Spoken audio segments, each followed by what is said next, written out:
must rely on yourself first before calling on the state. And so even at the state level, it's the same. So that's what I can say. There is nothing to fear. We have a system that we have gradually developed to perfection, but no one comes to show us anything, to teach us anything. As long as God has given us a brain, we use our brains to think for ourselves. Greetings, families. Welcome back once again. I hope you are well. I hope your day is good. Thank you so much for clicking on this video. If this is your first time here, my name is Mambi and you are very welcome. This video is about President Captain Ibrahim Traore, the president of Burkina Faso. He has been interviewed by internal and external journalists to know what is going on in Burkina Faso. We'll be hearing a lot outside, but we don't know a lot about what is going on in the country or what our president is thinking or what he's doing. Yes, so 2 hours of interview. I work on it and I'm going to share it with you. I made the interview that took place 2nd of April 2026. That's what this video is about. I must admit it's in French. I have to translate it, work on it before sharing it with those of us who do not understand French but want to know what is going on in Burkina Faso, Mali, Niger. Get yourself comfortable, tea, coffee, beer, whatever you want, wine, because it's holidays as well. And listen to our president. I'm hoping that as many as possible will get to listen to this news. So do me a favor, get a thumbs up and start sharing it before you even start, because it's 2 hours plus. I do not want any of this part of the interview to be missing anywhere. So I'll put it here. I'll be back.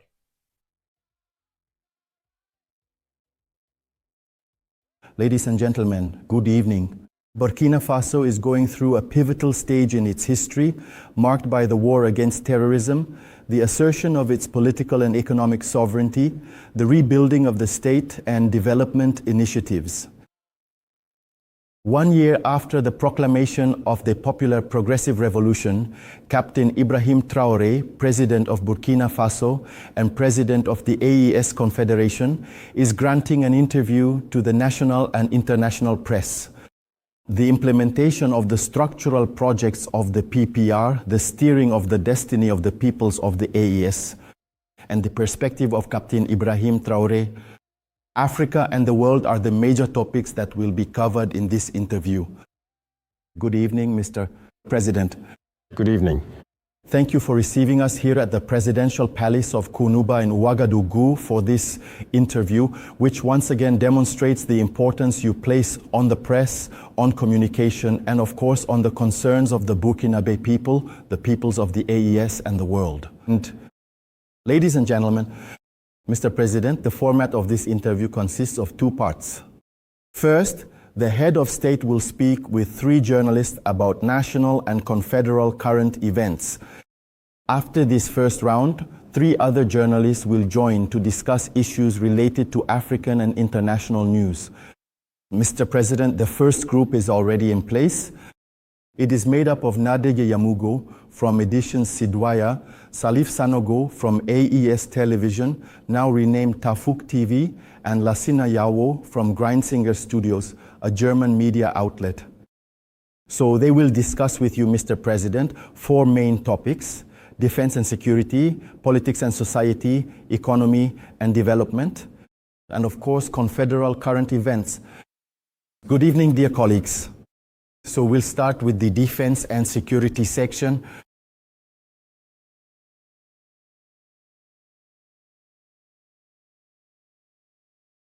So, ladies first, we'll begin with you, Nadege Yamigu.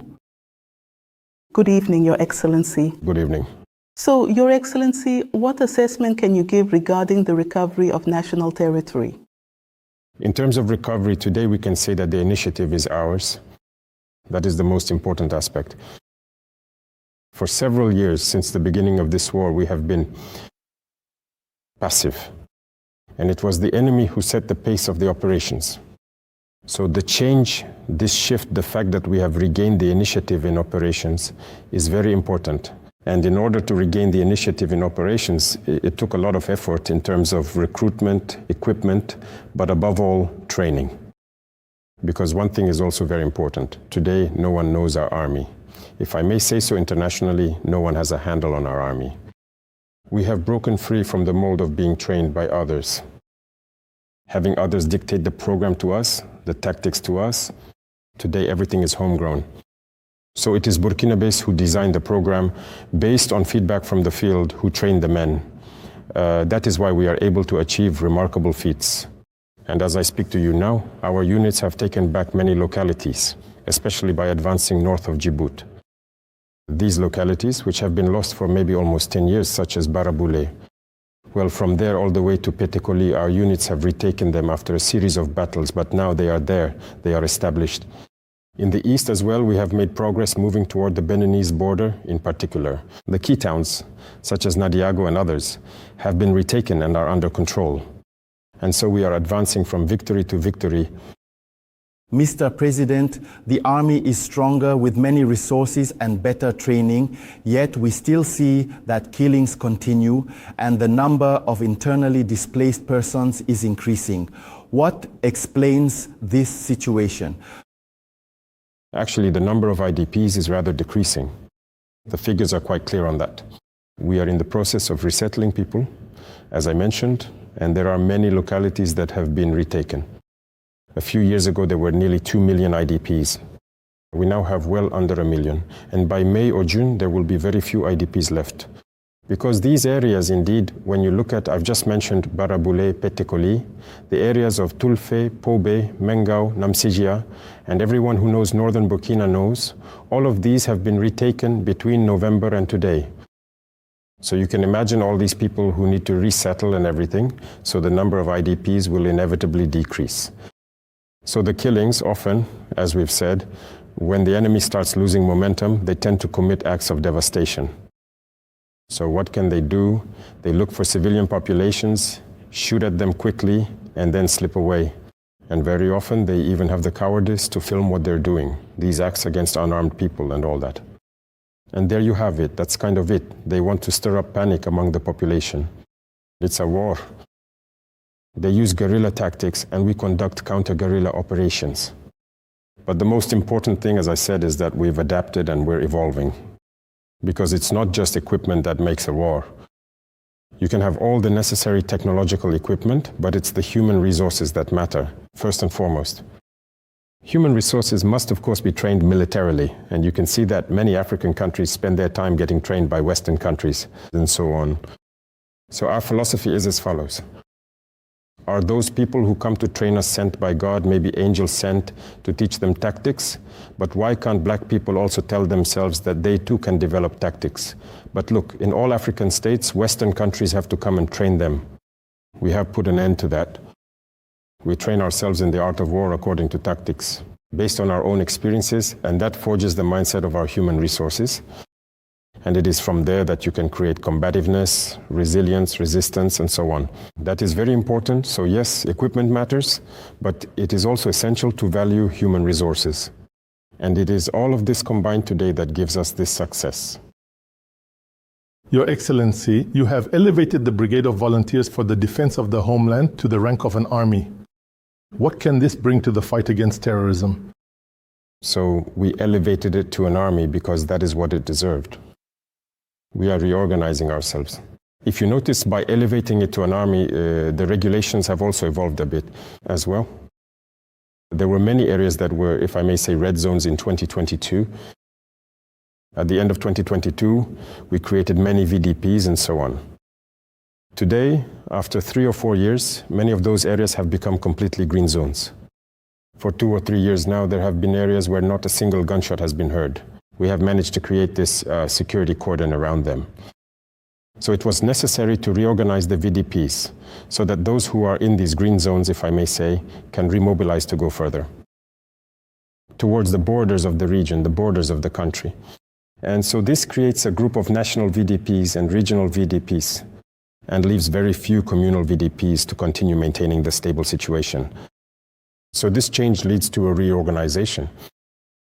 Now they are organized into operational groups at the regional level. So it forms a military rank. That's why we have established it as an army and also given it its autonomy.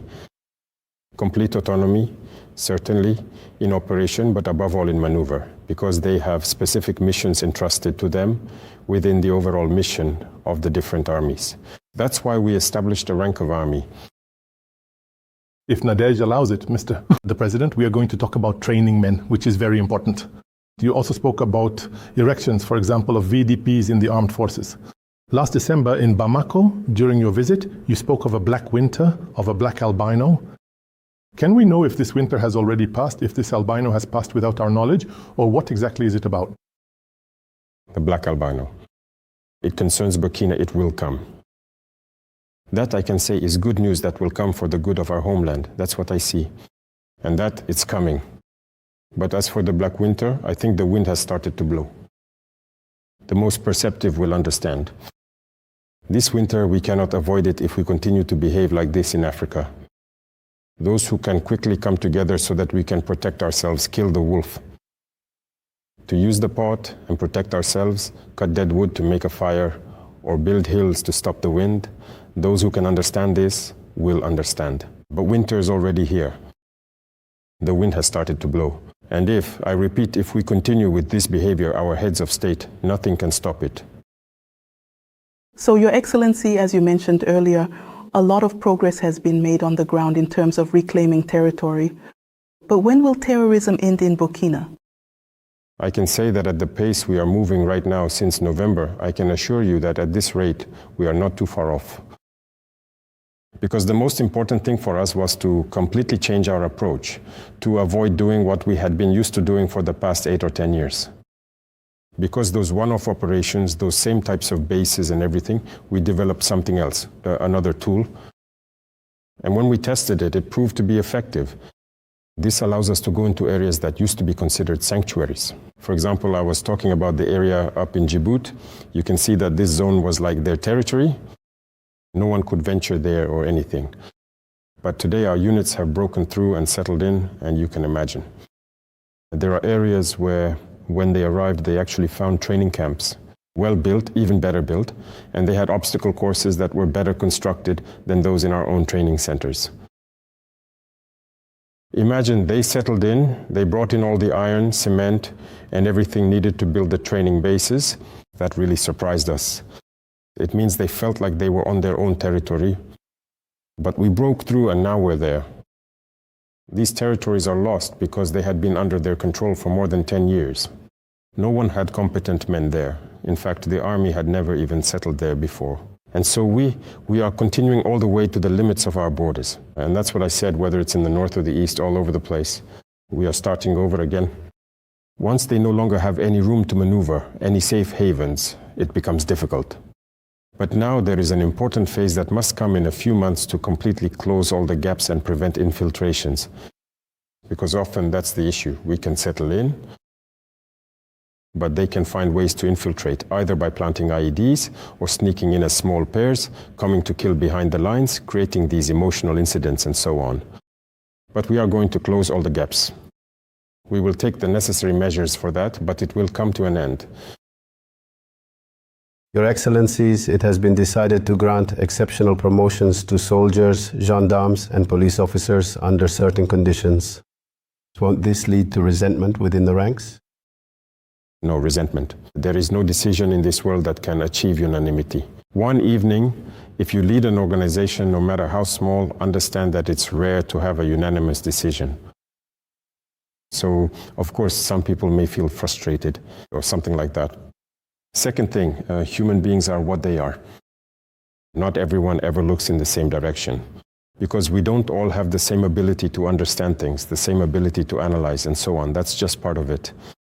But one thing is certain, we are at war. If there are people who stand out because of their ability to go beyond their mission, it goes without saying that they should be rewarded. That didn't exist in the army before. We changed the statutes and everything, and we introduced it. And so we asked the various unit commanders who are out in the field with their men. There are men who perform acts of bravery, exceptional acts that go beyond their mission, and to support this with reports. Then the hierarchy has a commission that meets, reviews, and decides who those individuals are.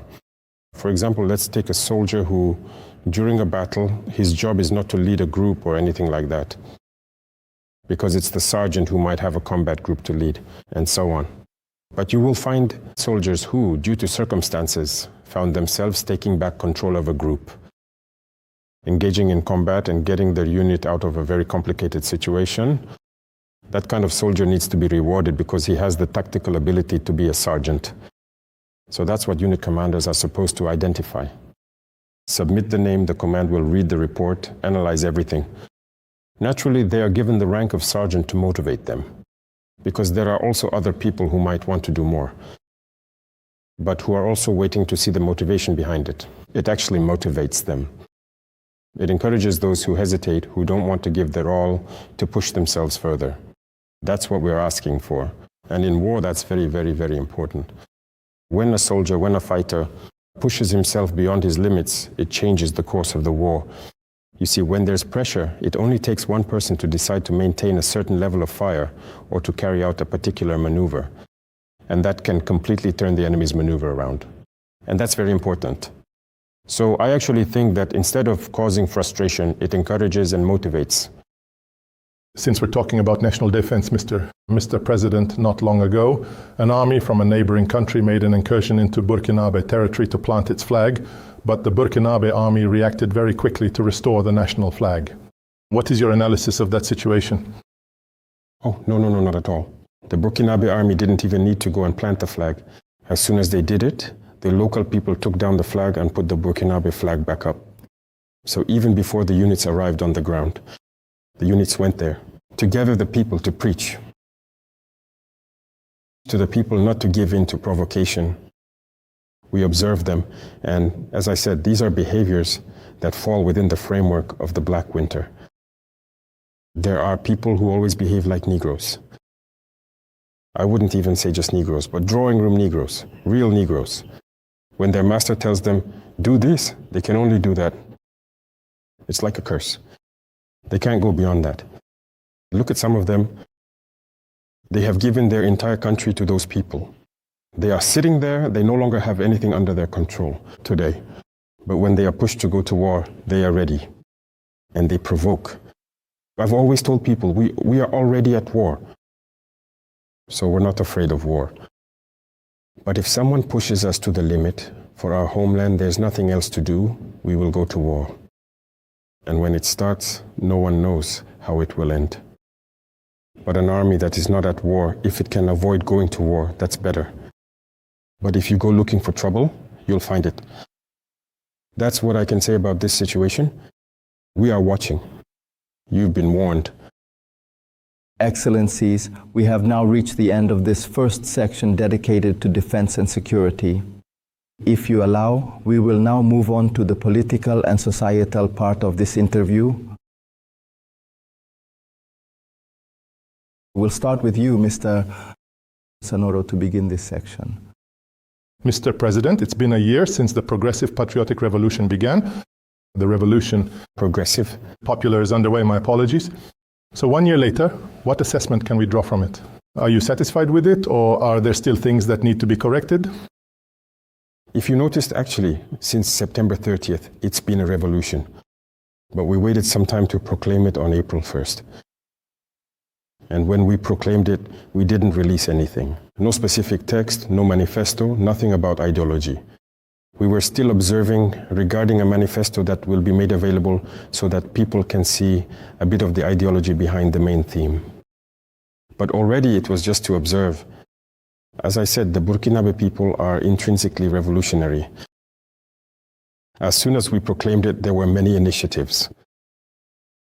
Many people, whether they are intellectuals or not, because when we say intellectual, it doesn't necessarily mean those who went to school. That's right, it's not just those who speak French. Intellectuals exist in all social classes. Whether you go to the big market, to Roko, or just about anywhere, you will find intellectuals, because an intellectual is someone intelligent. First and foremost, it's the person who is able to understand what we want to do. They took many initiatives to explain the behavior that was needed during the revolution, to explain what needed to be done during the revolution. And I observed all over people leading discussions, educated people, people trained through youth initiatives, That is very important, and that's what I wanted to see. And from now on, starting with this manifesto. And you can see that we are also in the process of putting things in place. Little by little, we had created the Institute of Black Peoples, but it hadn't gained momentum yet. And all of them will take part in the training of the Burkinabe revolutionary elite, the revolutionary elite that we truly want to develop. What we want to reach are the youngest, and already I tip my hat to the teachers and everyone ever since we proclaimed it. Look at how, in many schools, a lot has changed in terms of mentality. Teachers have taken initiatives, started to train people in the revolutionary spirit, in patriotism, and in everything that goes along with the revolution. I really appreciated that. The teachers took the initiative from within the schools, even before we told people to gradually transform the schools towards production. They started to recreate school gardens, allowing children to produce. In fact, they are bringing children back to the fundamentals of being Burkinabe. That is what I wanted to see. Is that revolutionary spirit, that intrinsic spirit still there? And now is the time when we need it most. So truly, we are satisfied, and it's up to us to do the rest of the work to train people. Because since this is a progressive revolution, the context has changed. It's different. A bit like the democratic revolution, the context has changed a lot, the world has evolved, and the progressive revolution must adapt to the current world. And this transformation is underway, so it's about keeping up with the times. Thank you so much, families, for listening once again. This is about politics. It was asked about politics, why political parties has been dissolved, democracy, and many more. Families need to speak in between. It's not nice to put everything there. It's against YouTube law. So I'm sorry I'm wasting your time, but I have to be coming in and out. Thank you for understanding. I'll be back. Excellencies, the Charter of the Revolution was recently adopted by the People's Legislative Assembly. So this charter gives you the possibility to run in almost all elections. Some see this as a kind of open road to a lifelong hold on power. What is your response to that? First of all, I don't even know why people brought up the issue of elections. No, even the old charter that was already included in it.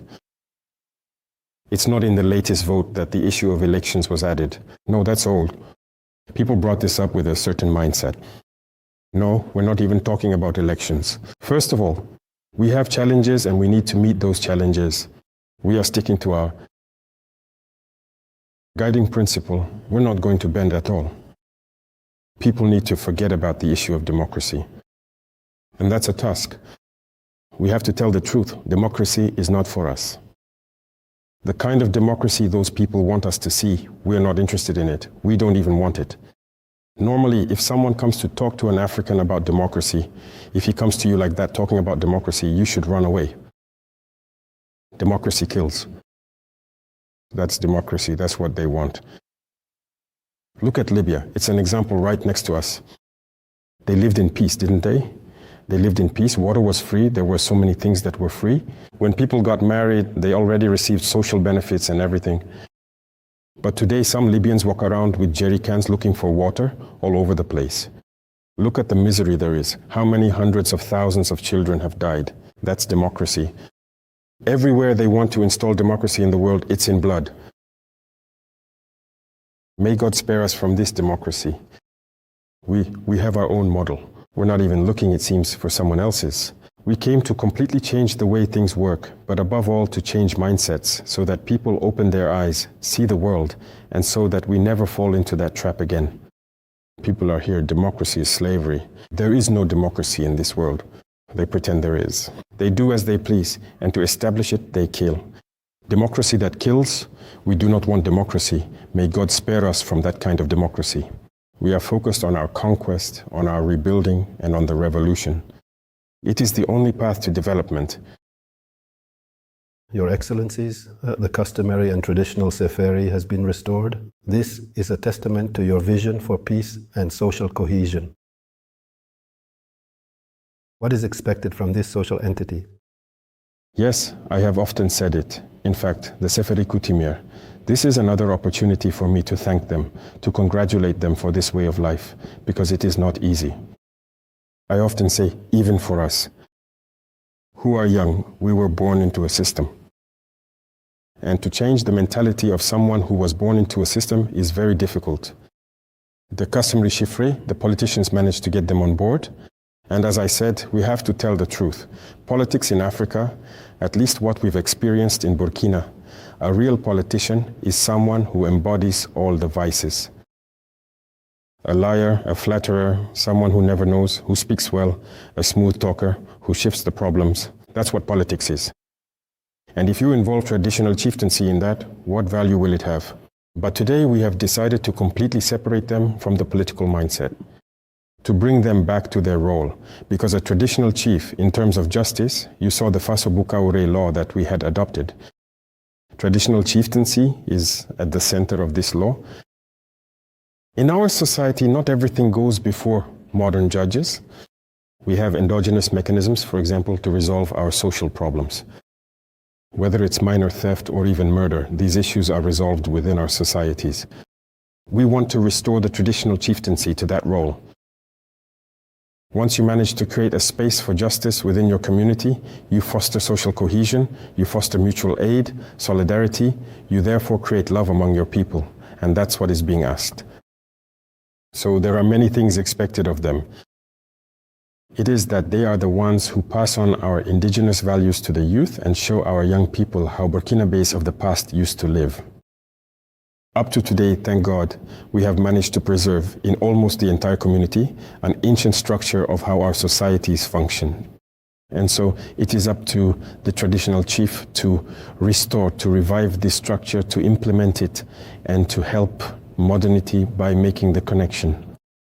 So it's a very complex role that we are entrusting, but I am confident, given the mindset that has developed around it already from the discussions about this law, that they will be able to succeed in their mission. So you are entrusting a complex role to the traditional chieftaincy, and at the same time there is also a law that has been passed regarding religious freedoms as such. And I believe that this law is causing quite a bit of friction within. And often there are misunderstandings surrounding it. Well, a law that wasn't even debated in the assembly, and it's already causing friction.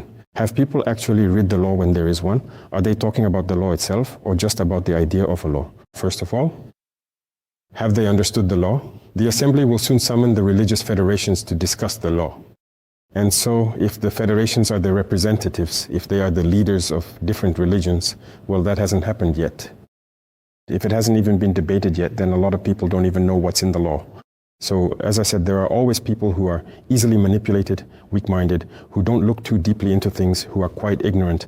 You should know that the proposals don't necessarily come from the government itself, because there were consultations beforehand with many communities. It's a law that has involved more than a year of consultation with the community. So there are a number of reforms within it, but above all, it's about organization. I think it's a law that protects religious people more. In the sense that, you see, imagine, anyone can get up today and proclaim themselves a leader. They preach however they want, whatever they want. He can develop an ideology all by himself and is under no one's control. This law allows for organization. When you look at the Catholics, there is an umbrella organization. For traditionalists, there are umbrella organizations. For Muslims, there are umbrella organizations as well. And it is this umbrella organization that is supposed to organize life within the community. Someone, for example, cannot just rise up and appoint themselves, give themselves titles and start preaching whatever they want.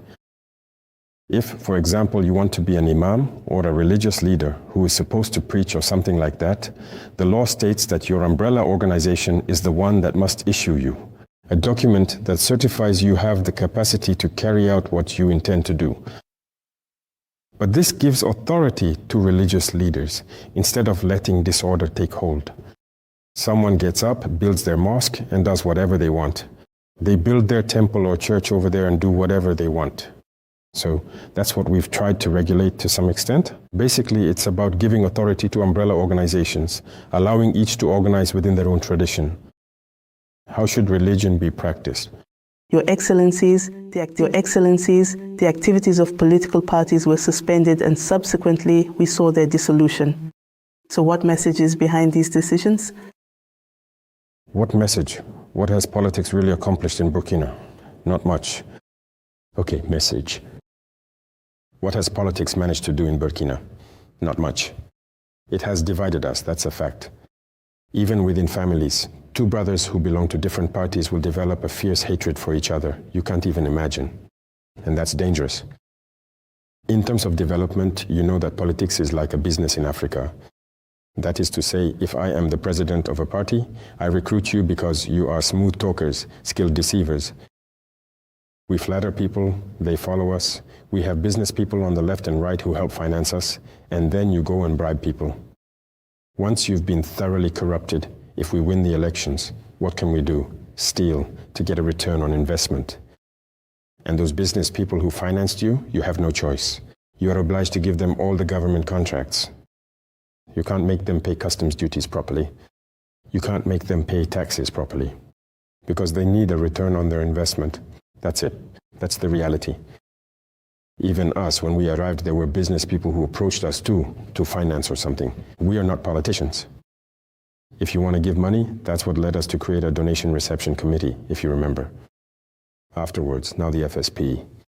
Because we were looking for money, but at the same time we said, well, since you have too much and you have a bad habit of giving while taking, and we put the treasury into an account. Now, if afterwards you come back and say, oh, well, we're supporting you, but I need my trucks at customs, they said this here, you need to help us get them out. That's usually what happens. They even explain the method to you because they say you're young or that you don't know how things work. That doesn't work with me. You will pay all the customs fees, you will pay all your taxes properly. If you want to blackmail someone because you supported them or whatever, let it be at the treasury. That helps the fighters. So this way of doing politics and everything, we've put an end to it. For that, we need a new political ideology. There needs to be training before we talk about politics in our own way. So that's why we suspended it. And afterwards, we dissolved it. But even they, the very ones who were involved in politics, agree. The RPP, it's not other people, it's the same individuals, but I think people now understand that they were manipulated, that they were on the wrong path. And now we are in the process of rebuilding something new. So in a way, it's not different people who left, it's the same individuals. But I think there was a turning point that allows us to start again on a new foundation. So the imperialist parties have been dissolved, but the people are here, being rebuilt, ready to get things moving. Burkina Faso.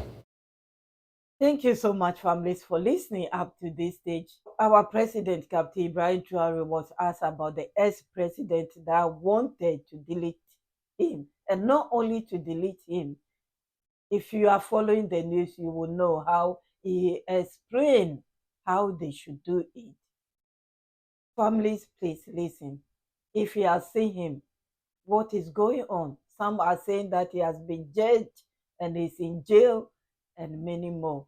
Let's listen to our president, Captain Ibrahim Traore. I'll be back. Your Excellencies, the former head of state, ex-Lieutenant Colonel Paul-Henri Sandow, Damiba was extradited from Togo for acts undermining state security and attempts at destabilization. What is the next step for this case? Well, this is not the first attempt. Since we've been here, there have been attempts. This time, I think there was overwhelming evidence that had to be presented because, well, there were several attempts on his part, but we didn't try to extradite him or anything like that.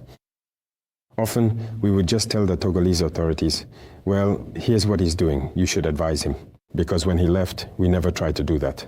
To start a witch hunt, as people like to say. You know, we never opened a corruption case or anything against him, because that's a principle for me. A former head of state, if he was a head of state, I'm not going to hassle someone over that, because that's a responsibility that was entrusted to him. He led millions of people, even if it was just for a month, he did it. So, out of respect for that spirit, whether it's President Roche, Damiba, or anyone else, I have never hassled anyone. Not that they're blameless. There are many things, but I decided not to hassle anyone. He should have just settled quietly in Togo. Unfortunately, he got caught up in a spiral where he absolutely had to destroy us at any cost.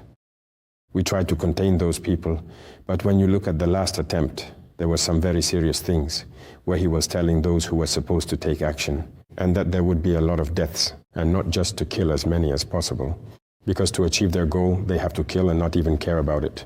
because they have ties with even worse people who will kill many others around to keep the units busy so they can't come to help us or support us. So something like that, something so planned, where so many innocent lives are taken needlessly, well, we have sent all the evidence to the authorities in Volés. It's not over, and I think he has been heard. The father, the judge, it's real. So that's why we extracted him right away. For now, he's here, we're digging into it, and it's one of those cases. Because there are a lot of things surrounding this.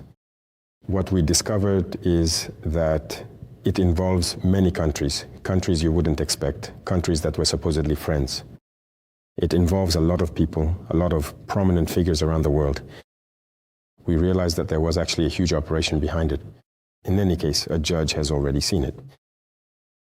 It's serious. It's very serious.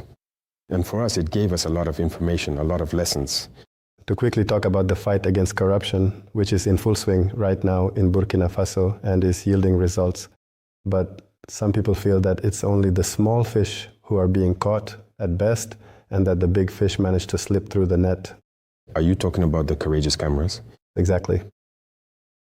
No, the courageous cameras are only one part of it. But wait, when the Tenyan case is declared as a Korak camera, we're talking about billions. You followed that live, didn't you? But that's not the only case. There are many other cases being handled, but it's just that some of them get media coverage. So there are big fish, in quotation marks, who get caught, but either the trial isn't public, or there are also those who have stolen but make what's called a settlement. That is to say, they pay back with penalties. The finance people who calculate this, it's because this method exists as well. If you admit to the accounts you took, then a settlement can be decided. You pay with the required penalties. And then, if there is a sentence to be served, you will also have to do that. So there are a lot of trials taking place, and the justice system is very busy, currently. But that's only what you see, because small acts of corruption also lead to bigger acts of corruption. Because small acts of corruption frustrate the public.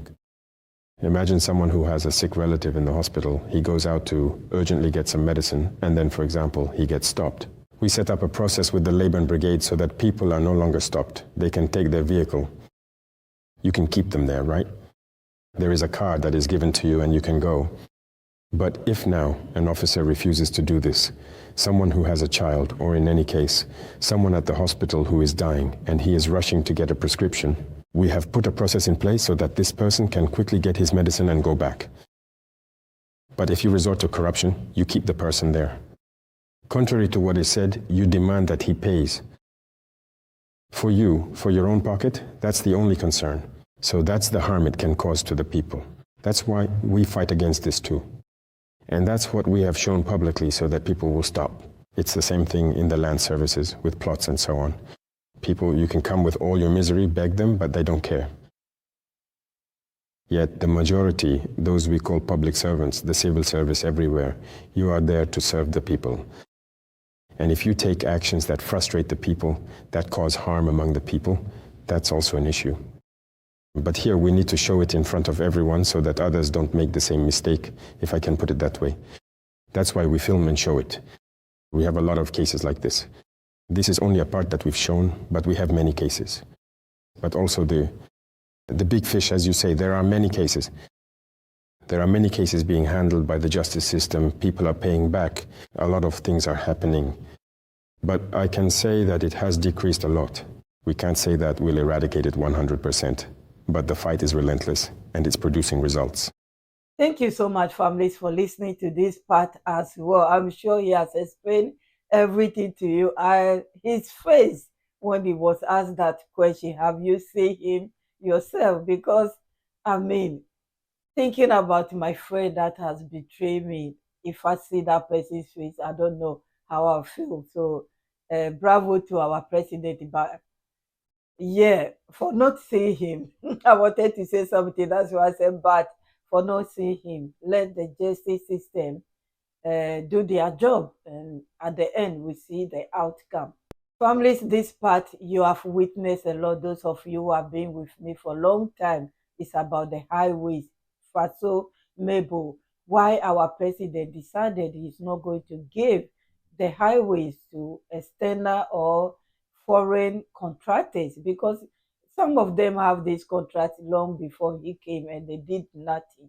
But our president, cleverly enough, decided to import his own machines and do his work through Fasomebo. You know it already. But to extender world or to other people who do not know, he has explained what he's doing. I'll be back.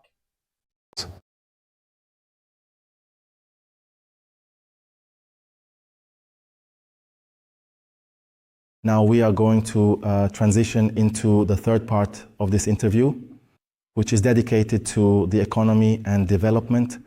And we'll start with you, Mr. Yahoo. Your Excellencies, Burkina Faso reached record levels in mobilizing its own resources in 2025 with more than 2,300 billion despite the security situation. What are the levers supporting this mobilization record? All right, thank you. The first thing that needs to be said about this is human resources. Congratulations go to our finance officers. They are the ones who did the remarkable work.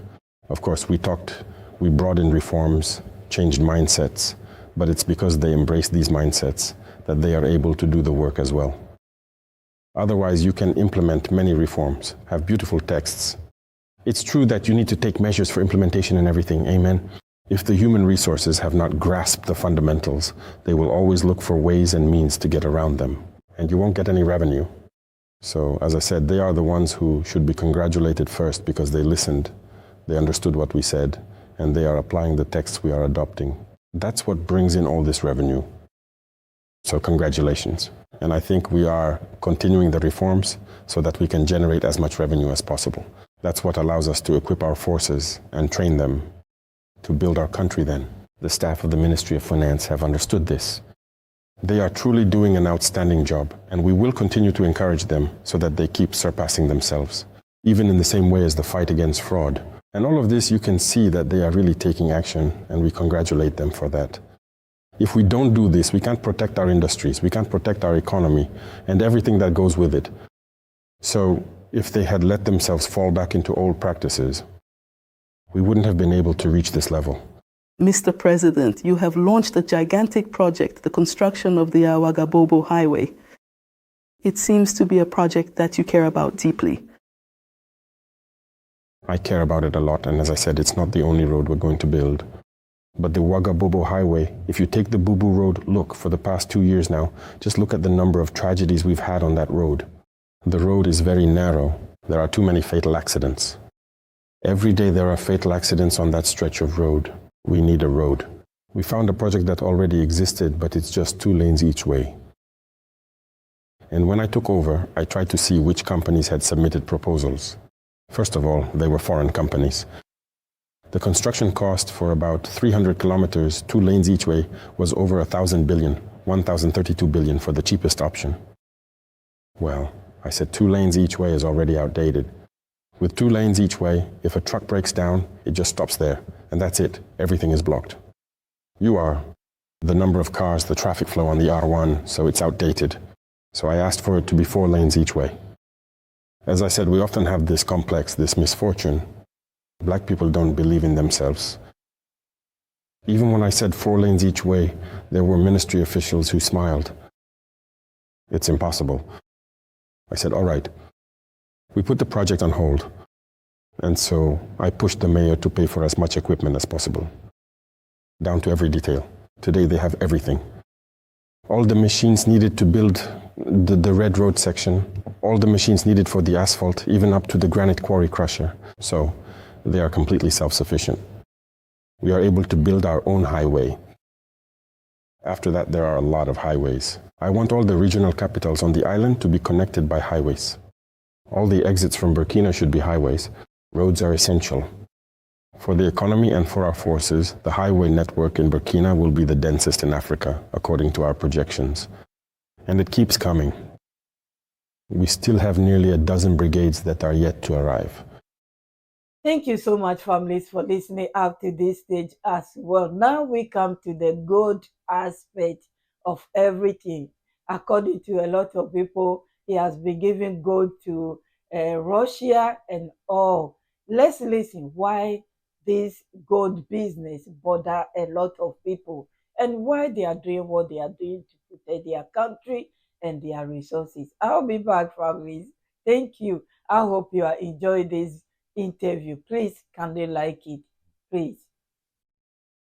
Roads are essential for development, and mines are just as important. You must have an identity certificate. And we know that Burkina Faso has made great progress by being among the top 4 African countries. Gold producers, which is very important. And today you have built up your gold reserves. So now, Mr. President, what does the construction of this gold reserve mean for the future? Gold is a safe haven, as we like to say. With currencies that are unstable and everything, everyone is looking for gold. To build up a reserve, because you never know. You know, we went through a brief period in 2023 when they tried to block us on everything. When we tried to pay for drones, our transactions wouldn't go through. We looked for alternative ways, because just like with our equipment, we stepped outside the official channel of sending things to ECOWAS to get authorization. When we say ECOWAS, it's actually the French who are there who give the authorization to acquire certain weapons or not. We didn't want to go through that channel. So, our transactions were also blocked with various arguments. Arguments that don't hold up. So here we are, the war is happening and we want drones, we want weapons, but we can't get them. At one point it was about hydrocarbons. Sarneville's transactions aren't going through the system. So these are indirect sanctions meant to suffocate us. And at that time, diplomats came to tell us that we had better change things because we wouldn't even be able to pay salaries by March. It's been 10 months. We wouldn't be able to because we have no control over the economy. They're incapable of handling things. I said, there's no problem. Wait. So one day I had all gold production from all the mines blocked. I gathered everything and told the partner to come and collect the gold and send us our drones. That's what we did. Our drones came, they took their gold and they left. We need money, we need someone. So gold is important. People need gold and we need something in this world. Anyway, it's not a way of saying how people are going to handle things, but it does take courage, that's true. But that's what we had to do for a certain period, and people understood, well, they found a way to get by, they eased up a bit. And those same people even came to buy gold from us. I mean the BCE. So gold is very important, and I think everyone should try to keep a reserve of gold as much as possible. We didn't control our sector, we saw the data, but we created all the mechanisms so that today we more or less control the production sector. Currently, we are acquiring shares in many existing industrial units. We have reviewed the mining contract, so to speak, and everything else. In any case, we have a good relationship with those who are there, who are doing the mining, and Burkina will benefit from its gold. Because that's the problem everywhere in Africa. You can't understand how you have such a quantity of gold, and yet they say you are the poorest, you are the last ones. But why is it that there are countries here in Africa that have oil? If you go to the Gulf countries, they have oil. They are more developed than African countries. But we are cursed. We need to ask ourselves some questions. The real ones have changed. But if the leaders don't want to change and the people also accept their miserable conditions, well, what can we really do? We don't want to see our people in misery. We may not have oil, that's true, but we have gold. The little that gold or other resources can provide, we will use it wisely so that our people can know happiness. That's our main focus. There's no reason why people who have gold in this world, they develop and yet we do not. Moreover, it doesn't lead to development. So we've made considerable progress in mastering our gold in recent years, and that's satisfying. And we're going to keep going like this until we regain full control over our gold. That's what I wanted to say. Precisely, Mr. President. Can we have an idea of the amount that makes up Burkina's gold reserves at the moment? No, I can't tell you that. That's not something you say publicly. That's something that is kept secret. Even the countries that claim to tell you how many tons of gold they have, it's not true. That's not the reality. You'll never be told the exact amount. If people know exactly how much gold you have in reserve, it means they know your foreign exchange capacity and everything else. They can anticipate a lot of things. And then, it's not something we've done, it's something we're doing. I told the minister, every day that God gives us, and whenever it's possible, pay them. So every week we keep paying to build up reserves. That's it. And that's so that when we want to negotiate with everyone, we are respected. That's it. No one should think that if they don't come and do their part, then they're not involved. We're not on that path. If you want to show us that you don't respect us, we'll set you aside and move on to something else. So we keep building up our reserves. It's for respect in tomorrow's economic exchanges. Tomorrow. And that's very important. Thank you so much for listening up to this stage. Now we get to industrialization. Industrialization is very close to our president and is very important in Africa because why? Our population is great. Our population is a lot. Even though they said we are overpopulated, we are not. We just have youth that need job. And this is what our presidents, they are doing. From Mali, Niger, Burkina Faso, this is what they are doing. He wants to change things a bit because we are happy about the factories. Our president is not entirely happy about what is going on. Please listen to him. I'll be back. You have made industrial development the hallmark of your governance. And in this regard, many units have been launched and surely more will follow. What is your assessment in the industrial sector? The assessment I can say is that it's still in its early stages. We're just at the beginning. And I think I'll soon have to start communicating with my people again. Because people still don't understand. People think that an industrial unit necessarily means large structures and everything. Young people can create small industrial units, but ones that are very important. You see, for example, let me ask, when you get up in the morning, the little spoon you use in your coffee, who makes that in Burkina? Do you know? We can't make them? It's really just small machines that need to be bought, and young people can get a bit of training and then manufacture them. That also makes a business.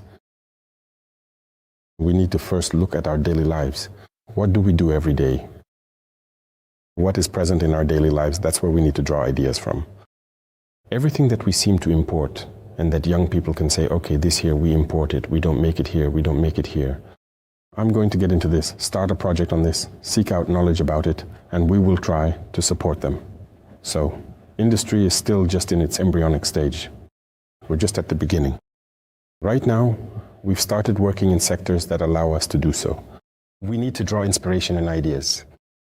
Everything that seemed to be imported and that young people could say, okay, this is something we import, we don't make it here, we don't manufacture it here.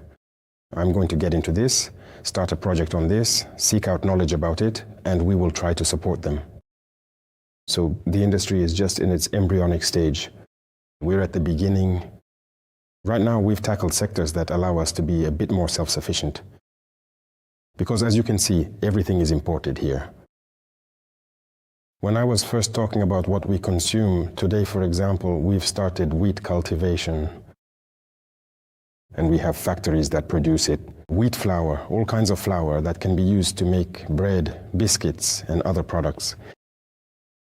But before, we used to import flour. When the importation was banned, people built factories, but they would go buy wheat and come back to process it. But today, we want to grow wheat ourselves so we can do it here. Do you realize how much money we're saving?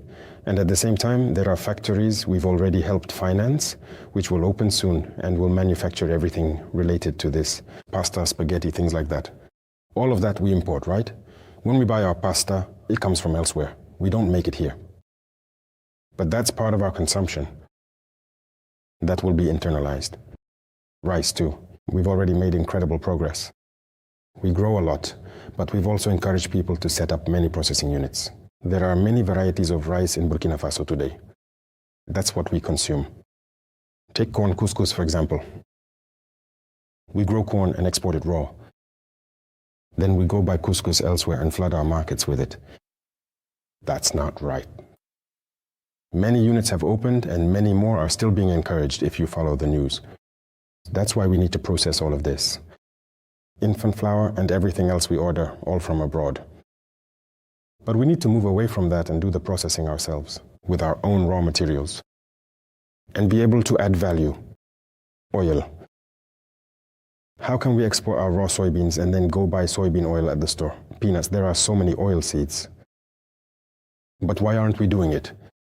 Some people will even say, well, there are health issues. They say we should buy sunflower oil or something. I say, we grow sunflower. We do it. There are already factories that press sunflower oil. We are capable of doing everything ourselves at home. So why do we have to go pay elsewhere? So all of this is industrialization. Today you see pineapples. I am encouraging factories that will make pineapple juice. Instead of importing, we will be the ones exporting.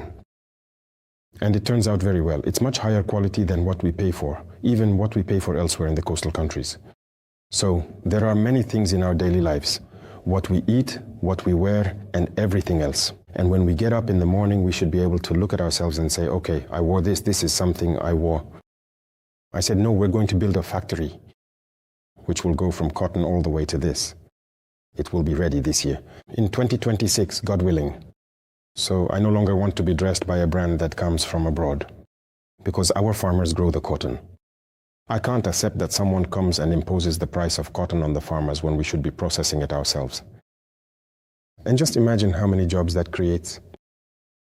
For a long time, we've been training our people in technical and vocational schools in mechanics, industry, and industrial engineering. And then what? They end up sitting around unemployed. They don't talk about industrial engineering anymore, but instead they look for civil service exams to become administrators somewhere. In fact, we've lost out. But today, if there are industries, all these people will be able to put their skills to use. When you get up in the morning and take your motorcycle to go to work or wherever, it's imported. Even the nut, when a nut falls off on the road, it's imported, so you have to pay for the imported nut. Nuts are things that small machines can make. So industry, everyone needs to understand, it ranges from a small scale to a large scale. So when we talk about an industry, it doesn't necessarily mean one of the big factories. All young people can create small industrial units by looking at what we use in our daily lives to reduce imports. And so we have the embryonic stage where we will communicate and encourage. That's why we restructured the major funds. It's really to support you if you have significant projects in industrial sectors, to help us avoid imports and the outflow of foreign currency. That's what I can say. Mr. President, if I may, I'd like to ask another question. We are currently celebrating, in any case, the National Days of Patriotic Commitment and Citizen Participation.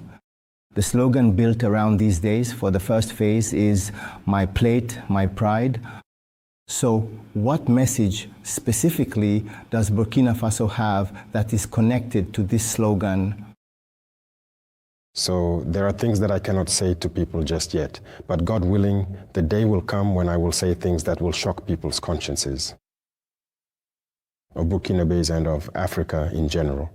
We have just carried out a reform recently to create what is called the Food and Drug Administration. That is everything related to food and medicine. We are in the process of modernizing a laboratory to carry out all possible tests and analyses. Let us consume what we produce. Our lands are rich, our farmers are hardworking. Let us produce, process, and consume. We are not obliged to have the luxury or modernity that we seek.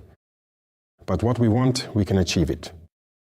That's why I often tell people, I wasn't born in Ouagadougou. What I'm used to, in fact, is my porridge in the morning with some cakes. If I get that, it's good. If I don't, I just have some tea, and that's it. Croissants and all that, that's not my concern. Because the day I make that my concern, my habit, the wheat must be produced here by my farmers, processed here, all the way to the bakery by my farmers.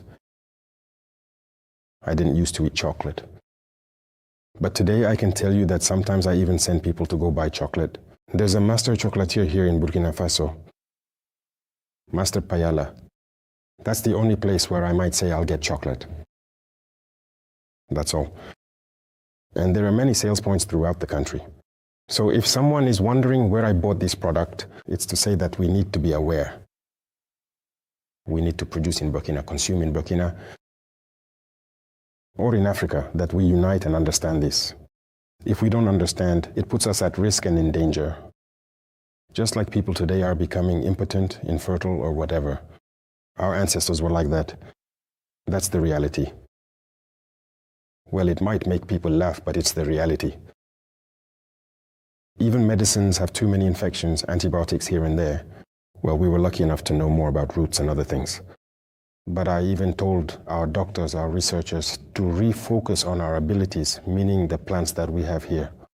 What is there in terms of active molecules? What can they make use of? And they are working on that. I received proposals where people asked us to pay for a certain amount of equipment that would allow them to conduct research. I said, look, I prefer that because we have to be careful. They tried to wipe us out, and it's not today that they're going to stop.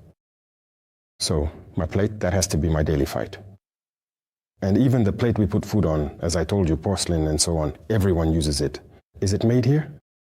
But we can do it. It's not clay that we lack. That's not the issue. That's a bit of what I can say about this day of patriotic commitment. We need to become ourselves again and be able to take responsibility for what we produce, to consume what we produce. And only under this condition will we endure. What I said will stir up a lot, will cause a lot of ink to flow.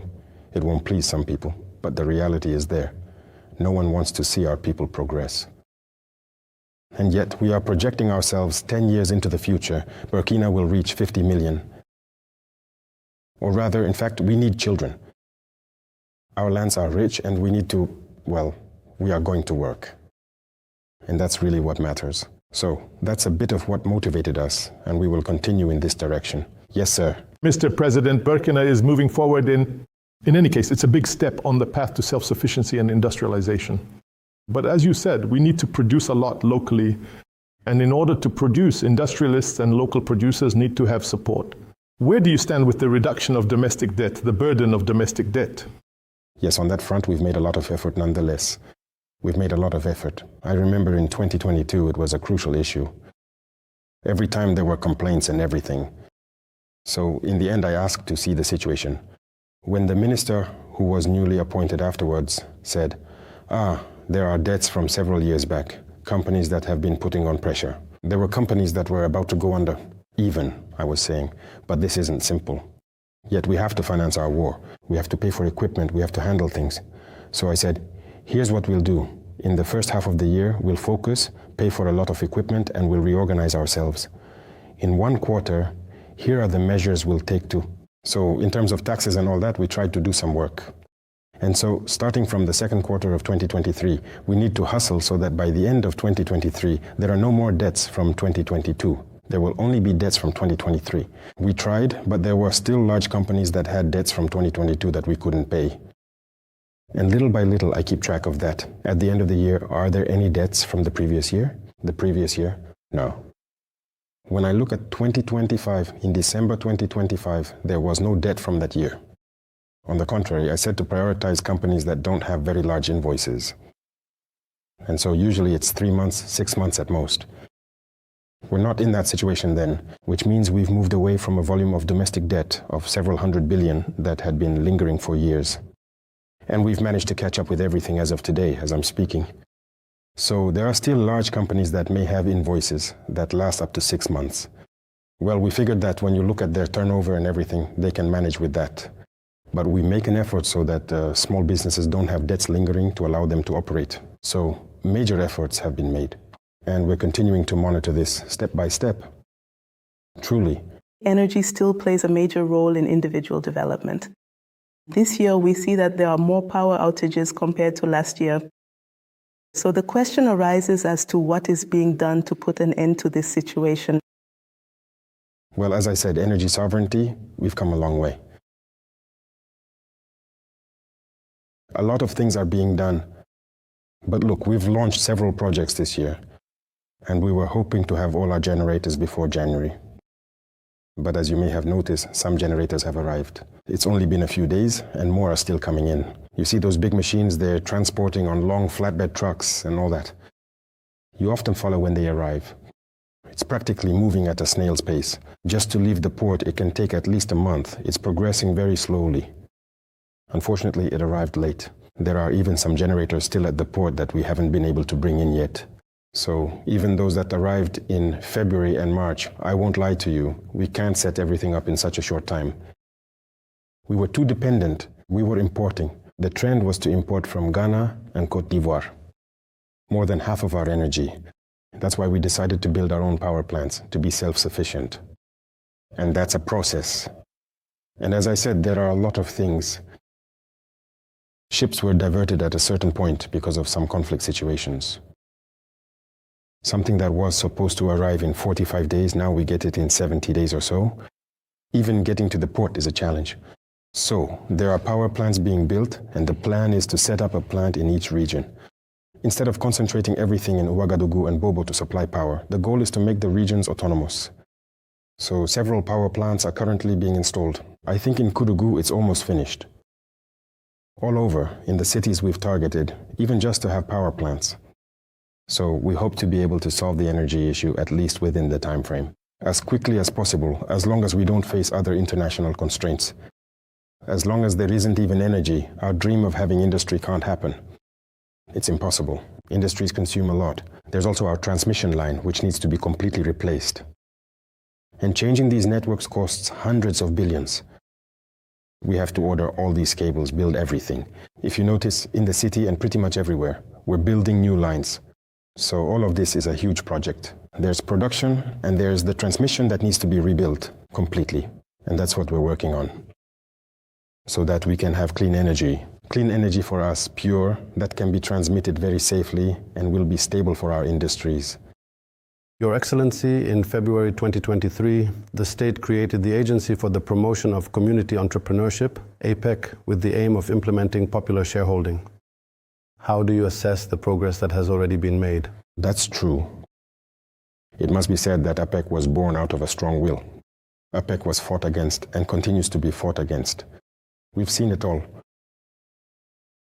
We've even caught people red-handed, shouting in the streets, blocking posters, tearing down APEC posters and everything, who were sent by others to do it.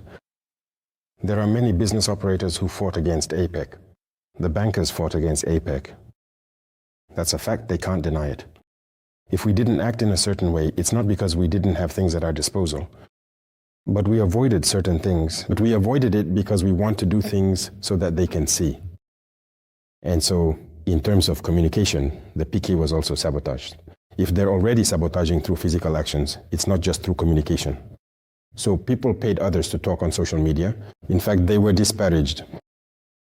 So the PC was born and faced this wave of hostility. But they managed to hustle, weather the storm, and already they were able to build their first unit. The second unit is almost finished in Tunkudobo. The first APEC mine, the equipment is there. God willing, in a few days they will pour the first ingots. Because they have already extracted the ore, they are currently installing the plant. And the second mine will begin operation soon as well. And so on, we will provide them with semi-mechanized units. This will allow them to become profitable very quickly, but also to reinvest that into industrial units. You saw that they launched the chili pepper processing unit in Banfora and all that. So there is work being done so that they can also exploit gold, but also use that to launch industrial units more quickly.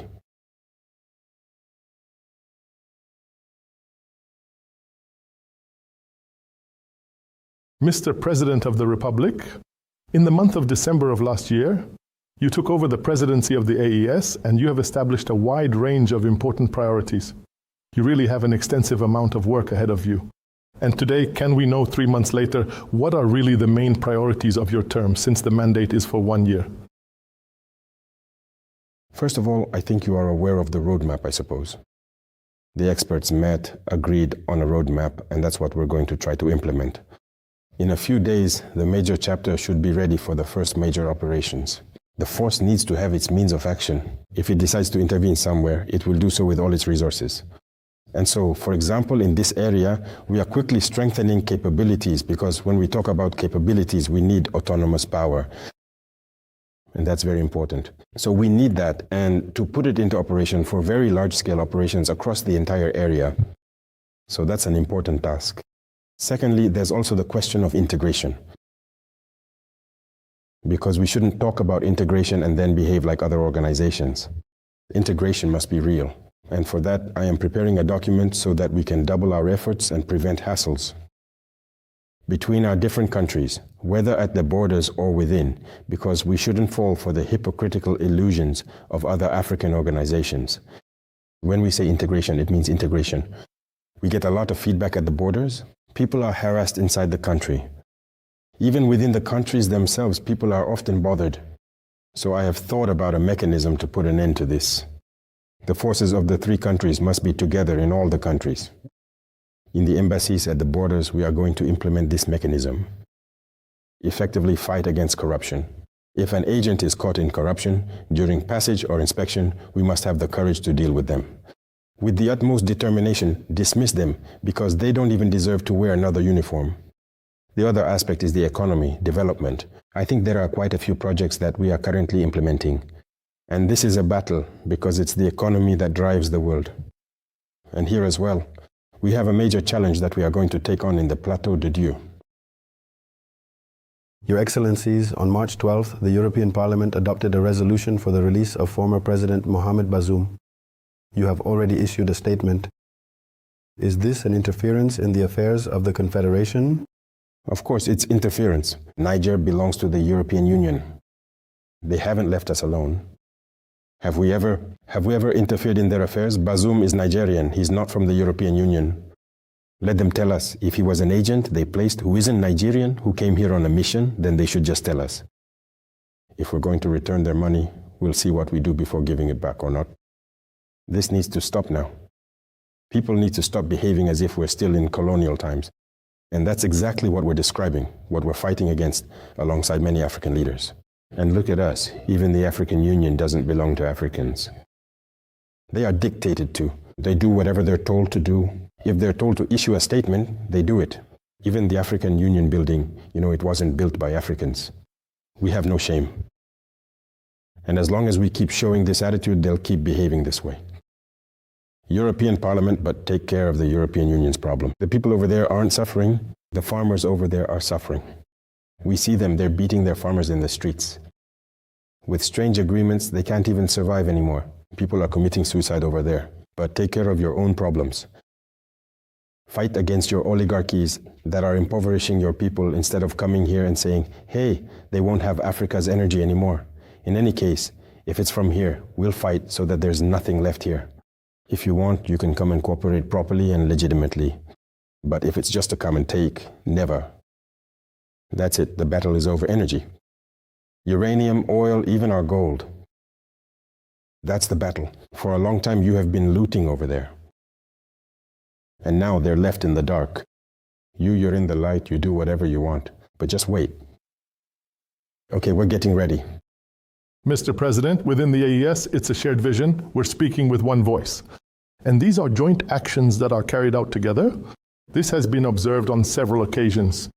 I would just like to know, diplomatically speaking, can bilateral relations in some way influence the confederal framework? So over there, maybe it's necessary that we need to be a bit more decisive in saying that yes, it is a confederation and each country can develop its own bilateral relations and all that. But if at some point this is going to impact the confederation, we need to be able to put a stop to it. And for that, it requires sincerity, first and foremost among our leaders. Sincerity in our policies as well, internally, so that we can prevent a Trojan horse from slipping in. Through bilateral cooperation within the organization. This is a current issue, and we ourselves are in the process of consulting on it. And I think that soon we will have a very clear resolution on this so that bilateral relations do not take precedence over the Confederation. Your Excellency, the AES Executive Agency is also one of the most highly anticipated instruments. So what is the status, or where are you with the establishment of this agency? Yes, we are even in the process of changing it, of saying executive agency. In fact, we want it to be more like a consulting office, because the model, what we've said within the AES, is that we need to avoid doing what we used to do, which doesn't work. If you look at the roadmap, you'll see that we didn't put executive agency, I think. I had said to put a study agency because we still need to restructure and strengthen it, to be a driving force for proposals. In terms of agriculture, what should the three countries do? Because it's not obvious that everyone should produce the same thing anyway, even with the same climate. So there may be things that can be produced in one country, others in another, to maximize output. And after that, the most important thing is the market that we will bring together. I think that's a better approach than an executive agency. I know that a lot of actions are being taken and about the joint force you mentioned. But is it somewhere, Mr. President, today, isn't it time that we also consider at the confederal level this process of doctrinal dialogue in order to somewhat detoxify all these young people who have been indoctrinated? Even though at the core we're talking about religion, but those terrorists are not truly religious people as such. Yes, there is work to be done, but we ourselves are trying to communicate a lot about this so that young people understand. And even when we show images of certain operations and everything, it's so that young people understand that there is no future in it. But you know, the indoctrination work in Africa has been deep. It has been very deep. No matter what is said, there are plenty of young people who joined this terrorist movement in the name of religion in the north. That is an undeniable reality. If we ignore this, if we don't tell ourselves this truth, we will have failed. So we also need to get religious leaders involved in this work. Here we have put people to work on a project for alternative discourse. And we are going to correct it. We are going to impose a discourse. That is what must be preached everywhere. Because extremism is dangerous. And it is extremism that leads people to join these kinds of movements. There are many over there. Who believes in it? I told you once, I have been on the ground. Today the young soldiers are on the ground. What is the reality? You cannot destroy a terrorist base without finding Quranic books. Why? Because it's layered over there. Those who are there, fighting on the ground, many of them are fighting because they believe it is for religion. That's what they've been told. And their leaders indoctrinate them for that purpose. The imams come from all over, to preach to them in the bush. There they indoctrinate them in the name of religion and make them believe that others are infidels who must be killed. And that's it. They have those books out there in the bush. They read, the others are infidels, they must be killed. But their leaders know exactly what they're doing. And they live comfortably, very well off. Very often, in fact, these are people who do everything that is actually contrary to what the religion itself teaches. You'll find that when it comes to adultery, they're the champions. When it comes to alcohol and drugs, they're the champions too. And their work is political. They know what they're doing because they're being used by the imperialists to destroy our nations. And they are truly the tool for this. Their children, their families are well protected somewhere. But they go and indoctrinate these fools. I'm talking about those on the ground, the ones holding the weapons. They really believe it's about religion. That's why we need to develop mechanisms so that people can preach everywhere to make it clear that this is not religion. And that's imperative. I agree with you. It's in progress. We need to have a single document. And everywhere we should be able to preach the same thing. Maybe that will help. Some who are convinced of this might hold back and stop going down that path. Because even in our cities, it's not uncommon to come across young people who think that you're not part of their movement, you're insignificant. And they despise you so much they even want to kill you. And he tells himself in his head that if he kills you, he'll go to paradise. People like that are ready to take up arms and supposedly kill Megrians. He has been indoctrinated. So it's the opposite work that we need to do. So in any case, we are working on this to produce a document. And every time people have to speak, to preach and so on, they should be able to preach in a way that breaks down their narrative a bit. And I think that could also be a step forward in recruitment in the terrorist group. Yes, Mr. President, perhaps one last question on this topic with what's happening today in the Middle East, especially in the Strait of Hormuz. Is there a possibility that the closure and the war, the closure of this strait, and of course the continuing conflict taking place there, could have serious consequences for the stability of our own national economies and the economies of the AES countries, particularly when it comes to the supply and price of oil? Yes. Of course. There are already consequences. Madam Uburkin, let's try to continue. You know that everything is subsidized. Gasoline, diesel, gas, and everything else. In fact, the price we pay is not the price at which we sell to the population. The state subsidizes, but how? By exploiting our own resources. That's what we're also trying to ensure in order to subsidize these kinds of hydrocarbons. There are already consequences. The price of a barrel has gone up. The resource itself is becoming scarce because now the countries that are able to export have also raised their prices. So we are paying much more. But still, we've tried to always maintain the same prices, whether it's for gas or for gasoline. And we hope that the situation will be resolved. Otherwise, if there is a cost to energy, there will inevitably be a cost to industry, a cost to raw materials, a cost to everything that is imported, because transportation becomes more complicated. So everything is normally going up. Up to now, we have been making efforts so that the population does not feel the effects of this war. Because unfortunately, we do not produce oil within the Confederation area, at least not in Niger, and not in terms of exploitation. There is, by the way, a project that we have put on the table to see how we should not just focus on our own production here. We are hearing proposals from Niger, which has the resource.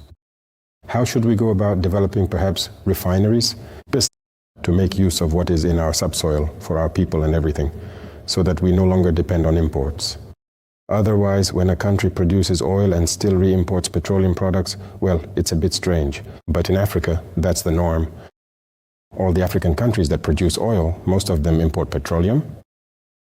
Because we export crude and re-import it, energy is the foundation of everything, even fertilizers. You see that fertilizer prices will go up because many were imported from those countries. But the price will go up, but we always try to keep it under control. It has a considerable impact on our economies. That's a reality. All right, really? Thank you, Mr. President. We have reached the end of this first segment, if I may put it that way. Thank you, dear colleagues, for all the questions addressed to the head of state. We will now allow you to step aside so the second team, which makes up the second segment, can take their places. All right? Let's go to current affairs, what is going on in the Middle East. Yes, our president was asked what is his opinion or what he thinks of what is going on in the Middle East, and also concerning Venezuela and Russia. I'll be back.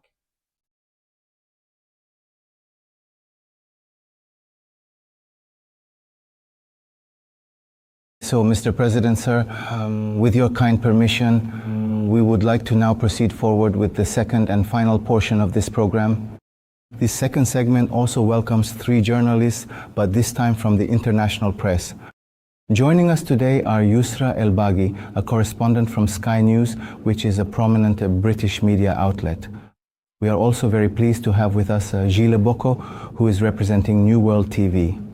TV, a media outlet based in Togo, and Valerio Cataldi from Rai TV, an Italian television channel. That's correct. So good evening, dear colleagues. Let's open this chapter with African news. And for once, let's do things differently and start with you. So, Ms. Yusra, I believe your very first question today is addressed directly to the head of state. Mr. President, what is your country's vision?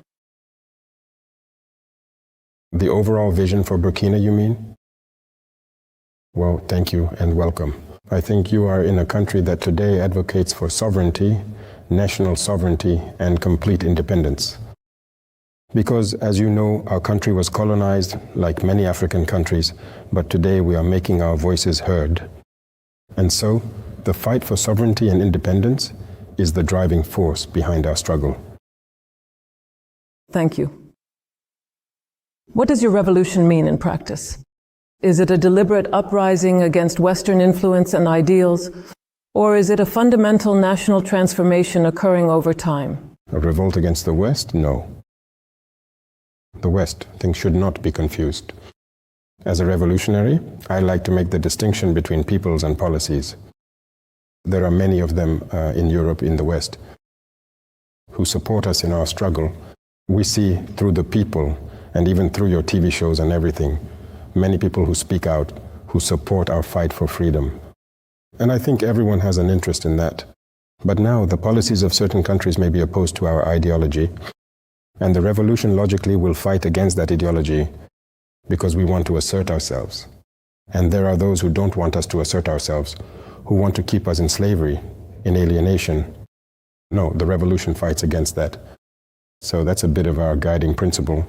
Yes, so Mr. DuPont.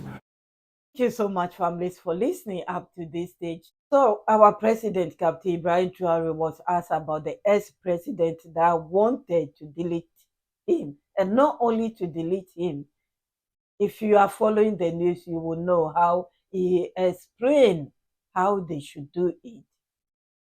Families, please listen. If you have seen him, what is going on? Some are saying that he has been judged and is in jail, and many more. Let's listen to our president, Captain Ibrahim Traore. I'll be back. The first question, how do you define Togo's specific contribution to the consolidation of the alliance of Sahel states? Do you consider Togo as a strategic partner in this new architecture, even though it is not a member of the AES? And yet it is a country all the same. I would like to sincerely thank the Togolese people and the authorities. I can say that Togo is more than just a strategic partner. For me, I don't speak of it as just a country. They are brothers. Because when people are trying to suffocate you, to kill you, and a brother comes to help you, I think nothing surpasses that kind of brotherhood. And during difficult times, Togo has always taken its stand. And even today, Togo maintains its position, its course of action that supports the AES. So it is a brother country, it's almost a partner. That's what I can say. Togo has taken many actions, whether on the economic front, through the maritime route, certainly, but even in the area of defense. Burkina Faso, for example, and Togo, we have a very close cooperation. In the fight against terrorism and everything related to it, that is something to be proud of. We are beyond what people can imagine, as I often said. Today, the two armies, the responses to each other, the planning is no longer at the state level. It's not like before when a plane from Burkina had to intervene or a plane from Togo had to intervene. You had to call all the way up to the presidency to get authorization to cross the borders. No, it's at the local level. It's not even the general staff, it's someone local. So the forces coexist and everything. So you can see that this is an exceptional partnership. It's about brotherhood, that's all we're asking for. And this partnership has been strengthened, perhaps especially with the extradition of former President Paul-Henri Sandaogo Damiba. Yes, saying it was strengthened is a bit much. It was already strong. It's just a logical continuation. Togo can't be in brotherhood with us and just let it happen. On its soil, someone who is trying to destroy his brothers. So we were the ones who wanted Togo to keep him for a long time. I don't know if it didn't start just now, but at some point, with quite overwhelming evidence, the Togolese authorities decided to send him back so that he wouldn't be an obstacle to our progress. So that too should be acknowledged. Have you already met with him face to face since his extradition? Why? No, I haven't done it. He is currently dealing with the justice system, he is hearing from the authorities, and I haven't done it. That is truly remarkable. There have been no fewer than 5 different coup attempts against you. Who killed them and why? You counted 5, but there are many more. There are many more. That's perhaps what has been revealed. Every day there are people who are determined to make sure we are not here. Those who want to see us disappear, those are the ones we call the salon slaves. They are the ones who sell Africa, who do not want Africa to be free. Very often they are Africans, who are alienated and exploited. We are leaders who want to create the conditions so that our young people can work here, instead of going to stay in other people's streets, begging. And very often some end up behaving in ways that are, in any case, not healthy in your societies over there. We do not want to see that. Africans are not subhuman. But in this same context, the countries that colonize us, that want to see us in slavery, that want to keep us there, have their henchmen here, their local lackeys, their representatives. And these people are ready to do anything to see us eliminated. And unfortunately, this is the reality in Africa. And these individuals, every single day that God gives us life, as long as we are alive, they are not happy. And so it's a constant and ongoing struggle. Who are the imperialists? Imperialists, there isn't a single face you can put to them. It's a mentality. It's not a matter of skin color. I just said so a moment ago. European people support us a lot. In fact, many European leaders also support us. I have heard, in particular, one of your leaders who has been sounding the alarm for a long time, who said that the fact that France exploits Africa with its CFA franc, and all of this creates these waves of migration to European countries, especially to Italy. She is absolutely right. That's just how the situation is. So you see, it's in Europe, but not everyone understands things in the same way. So imperialism is when an individual wants to dominate another, wants to keep the other in slavery, who oppresses others. He can be black, he can be white, he can be African, he can be European, he can be American, he can be Asian, he can be of any nationality. But any individual who has this desire to oppress others, to keep others under domination, is an imperialist. Can individual freedom be integrated? Is your revolution a wish for total sovereignty? The freedom of the soul and those who have seen it to express themselves freely, to assert themselves, your power. Ah, yes, that's something you did very well to come here for, meaning something that the mainstream media, as they're called, spend their time lying about in Europe. As if here, people walk around with axes and clubs. When you open your mouth, you get hit. That's false, you know. There is freedom here. Everyone is free to say what they want, to give their opinion and everything. Even on our TV channels, you see people expressing their opinions. But freedom has its limits. For example, we are a country at war. We are not going to allow anyone to demoralize our troops while they are on the battlefield. That we will not allow. We will not allow the local lackeys of imperialism among us to try to sabotage our struggle to restore our country into the clutches of those imperialists. An individual's freedom, as we've said, ends where another's freedom begins. If you don't have a society, just as you are free to say what you want, so is he free to say what he wants. And when everyone starts saying whatever they want, it ends up with what? With a fight. Are we going to let our society fall into decline? No. Even those who say there is freedom of expression, in reality, there is no freedom. So let's talk about the French authorities, so as not to confuse them with the French population. Is there freedom of expression in France? There isn't any.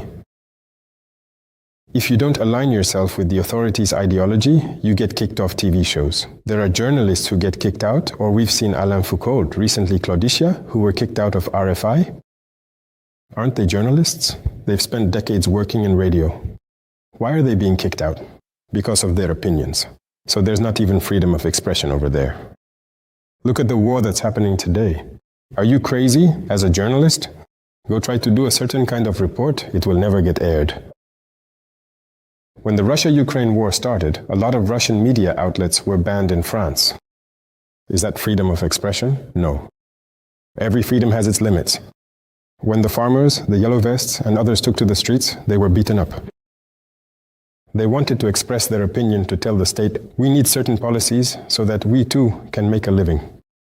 Here we take care of our farmers.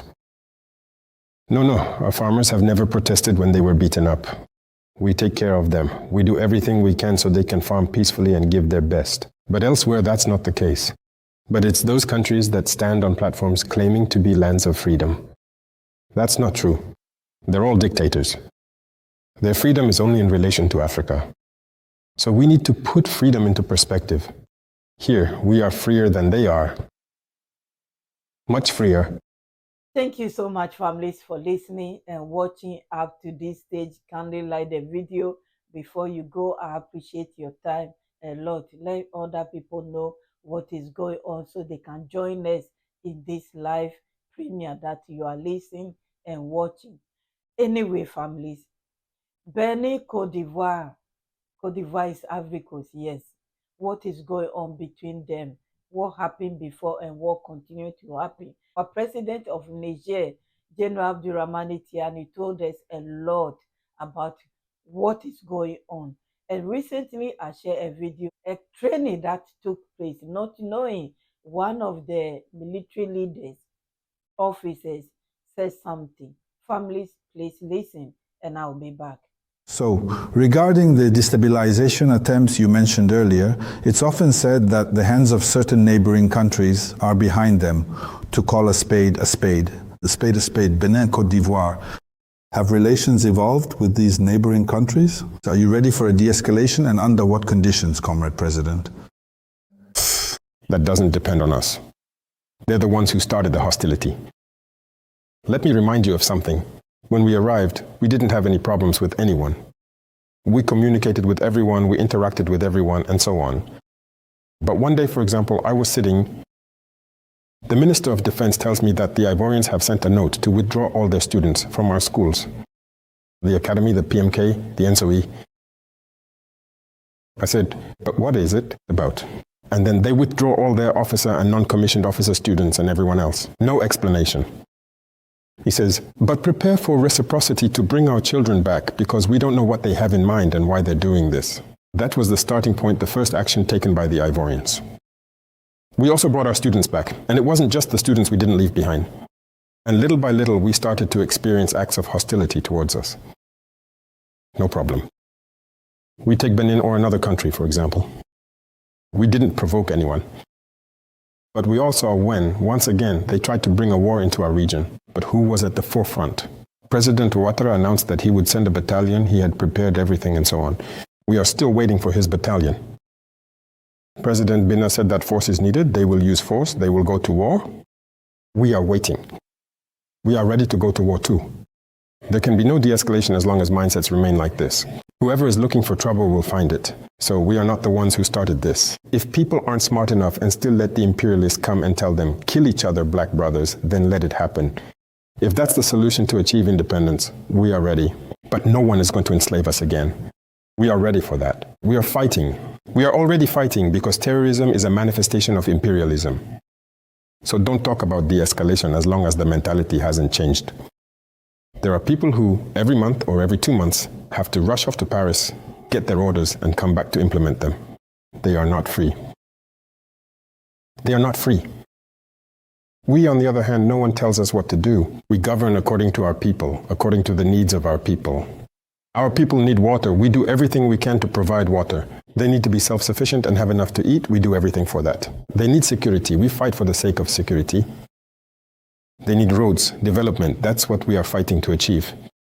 But we don't go to someone else's place to take orders, like give the road contract to this company, give this thing to that company, or whatever. Those are slaves, actually. And as long as they remain in that mindset, forget about de-escalation. On the contrary, things will only get worse as long as they stay in that frame of mind. That's what I can say. And what about human rights, Mr. President? Thank you so much, families, for listening and watching. Now we come to human rights. I didn't know that human rights started from Mali. I know human rights started from Africa. I'm not that ignorant, but I didn't know it started from Mali, which is a neighboring country of Burkina Faso, Niger, in West Africa, civilization. So he was asked the abuse of human rights and a lot. Families listen to our president, Captain Ibrahim Traore's answer to that question. I'll be back. Various prominent international organizations have frequently accused your administration of actively suppressing the freedom of the independent press and the broader elements of civil society. Is there truly a legitimate place for human rights within Burkina Faso today? There are human rights in Burkina Faso. What do they call human rights? Human rights. Me? I don't know what they think. You know, no one is going to come here, fund people, indoctrinate them to destroy our countries. That will not happen. Do you know how many NGOs there are in Burkina? Can you imagine? Do some research. It's not even hundreds, it's a lot. I'm not going to give you a number. Do some research. Look up each NGO, see what it is. Do you really think it's humanitarian? So these are the kinds of things we're fighting against. They say we're fighting against human rights. Is that what human rights are? We fight against terrorism to secure our people. So we give our people the right to life. That's the first right, isn't it? The right to life. Aren't we fighting for human rights? We fight so that the schools that are closed can reopen, so that children can go to school. Isn't the right to education a human right? Who is fighting for us? Who is helping us? These same people who cry out every day about human rights, not one of them has given us a single cartridge to fight against the terrorists who are killing our children, to fight against the terrorists who are closing our schools, who are destroying our schools. That means the terrorists are fighting against human rights. We are fighting for human rights, and they are the ones encouraging the terrorists. Who is fighting against human rights? They're the ones saying it. I was just telling you about certain things happening in Europe and all that. But it's over there that they're fighting against human rights. Otherwise, here, human rights exist. And remember one thing, human rights come from Africa. It doesn't come from somewhere else. It comes from Africa and West Africa, here. The first charters that spoke of human rights were here, in the AES Confederation, more precisely in Mali. The Charter of Kurakufu? Kurakufu. So human rights were known to Africans. We were well organized, a well-structured society, each person with their rights, even women's rights. It was in Africa that women's rights existed. Elsewhere, they didn't exist. And are those people the ones who can talk to us about women's rights or human rights? They don't know any rights. Who talks about human rights? Who bombed and killed children in Libya? Who is bombing children all over the place, dropping bombs indiscriminately, killing children and so on? Is that what human rights are? That's not what we do. We fight for the lives of our people. We protect them. Our soldiers die to protect them. And we do everything we can to open our schools, to educate them. We do everything we can to subsidize our farmers, to develop agriculture so that people have enough to eat. We do everything we can to dig wells so that people have access to clean water. Who is fighting against human rights? It's them. They have no respect for human rights. And the VDP accused of serious violations. What is the status of the promised investigations? Those who say that the VDP are accused of serious violations, what evidence have they presented? We ourselves, when we have caught VDP involved in certain acts, they have been put in prison. Those VDP are in prison and they know where they are. And we have said that anyone, this is not just anyone. Listen, we are adults.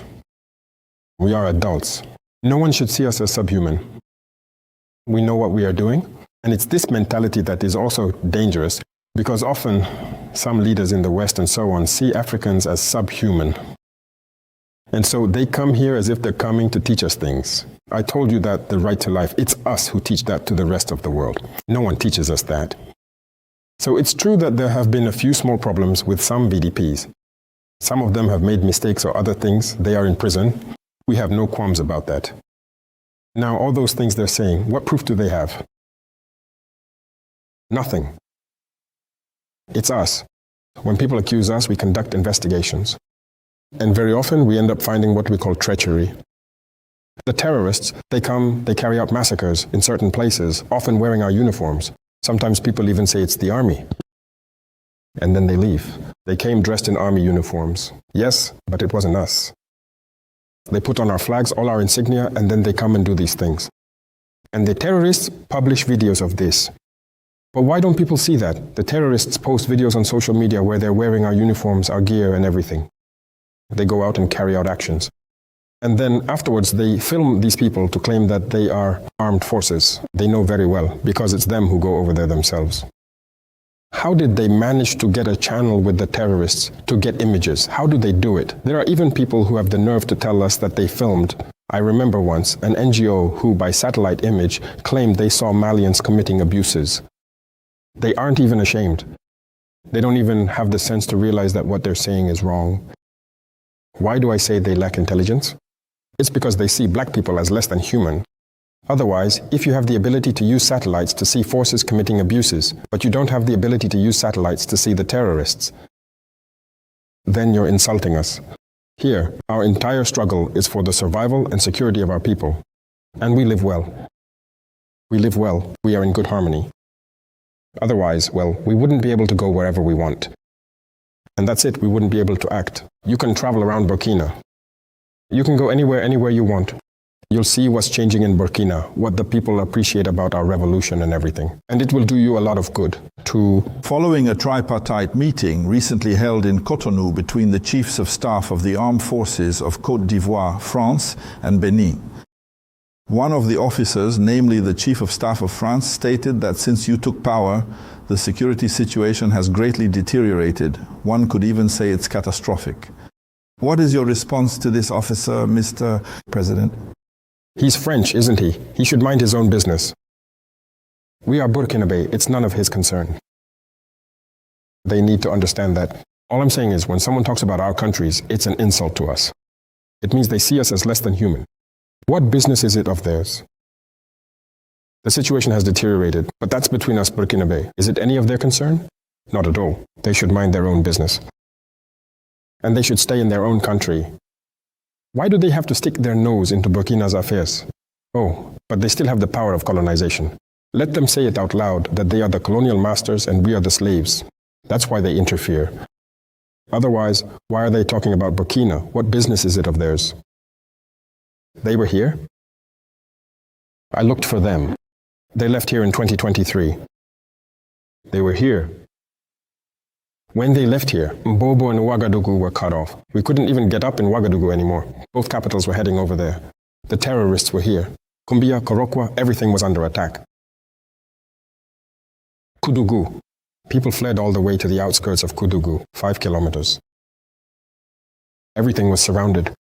The RN-16, which connects the 2nd and 3rd, who could take that road? But they were there, weren't they? With all the helicopters, tanks, everything needed, technology, drones, satellites. Yet they were incapable then. Today we move around calmly, freely. And the other day, there were ambassadors from the European Union and some European countries who asked, can he go back? I was surprised to see that on TV. He goes everywhere. He's in Dori. He travels around the country. Me, I go wherever I want. Not by air, but by road across my country. You can't just get up here in Uruguay, in Gawa, go do whatever you want, come back, go to Tengode. It's impossible. It's Burkinabés who are fighting to reclaim our land. And if that's worse, of course it's even worse for him. It's not good for him. Our progress here, it's dangerous for France. It's dangerous, it's not good for us to reclaim our land. So understand that he's right. When they speak, it's not for our good, it's not for our people, it's for their own benefit. And they want us to remain in insecurity and let them come. But they were unable to bring back security. And we'll say it again tomorrow, loud and clear. Our forces are fighting, we don't need them. Let them deal with their own problems, and well, so will we. That's it. Has Russia been truly effective in helping you fight against terrorism? So, people need to understand something. It's true that even the Russian president has offered us all the help we want in the fight against terrorism. He said that if we want anything sent, whatever it is, to help us fight, he is willing. But I said something. We are from Burkina Faso. No one will come and fight for us. That is something intrinsic to us Burkinabe. So, everything we do with Russia, if we need equipment, Russia, in any case, has opened the door. Anything we want to buy, they are ready to sell to us. So, already, that's a major step forward. You know, there are many countries to whom we wanted to pay with our own money, and they refused, right? Yes, many European countries and others, they completely refused to sell us the equipment. But Russia sells us what we want. Second thing, with Russia, we share a lot of combat experience. They are at war, a war that I would call modern. We also learn from their war. We are at war too, and they also learn from our war. You understand? So there is an exchange of experience. It's really quite a limited field. Apart from that, no one is helping us on the ground. It's the Burkinabe soldiers who are fighting, who are reclaiming our land, and who continue to make progress. No one knows how things are advancing. Even for training, we train among ourselves. No one is training the Burkinabe army. There you have it, because we have a concept. I like to tell people this, and I'll say it right now. You Europeans and others, your armies, was it God who came to show you how to wage war? Are you smarter than us? Who are going to develop war with our own way of waging war, the one we have. No one comes to train us, and no one knows how to fight this war better than we do. That I can tell you. If European armies come here to face the terrorists under our conditions, they will die. We are the ones who know this war. We are the ones who wage it. We are the ones who train ourselves to fight this war. Africans need to stop believing that, as if God sent a Messiah to teach others how to wage war, that they are the ones who must come and teach us. Why is it that we can buy equipment from you, which is technological, and you come to teach us how to use the equipment? After that, you leave. That's what happens with the Russians, the Chinese, the Turks. You see drones, some advanced equipment. When we pay, they come, but it's usually just for a few months. They teach us how to use the equipment, and then after that, the contract is over, and everyone goes home. But on the battlefield, it's Burkina Faso. These are our lands, and if not, we will fight for our lands. That's the logic. I mean, Mr. President, if I may say so, but a staggering 60% or more of Burkina Faso, that is to say the vast majority of the country, is currently under the direct control of jihadist groups. Does this approach work? Who said that? It's true. Oh, really? It's the women. After you, please, after you. You can take absolutely anywhere you want on the map. Online, print. Online. Online? Online. True. She might have looked up information on the internet. Ah, yes, there you go. That's it. It's those same ones. The same media, the same governments. There. They paint Burkina in red. That's false.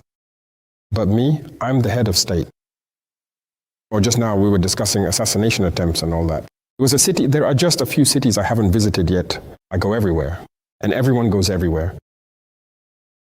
So in the north, there was an area that was under control.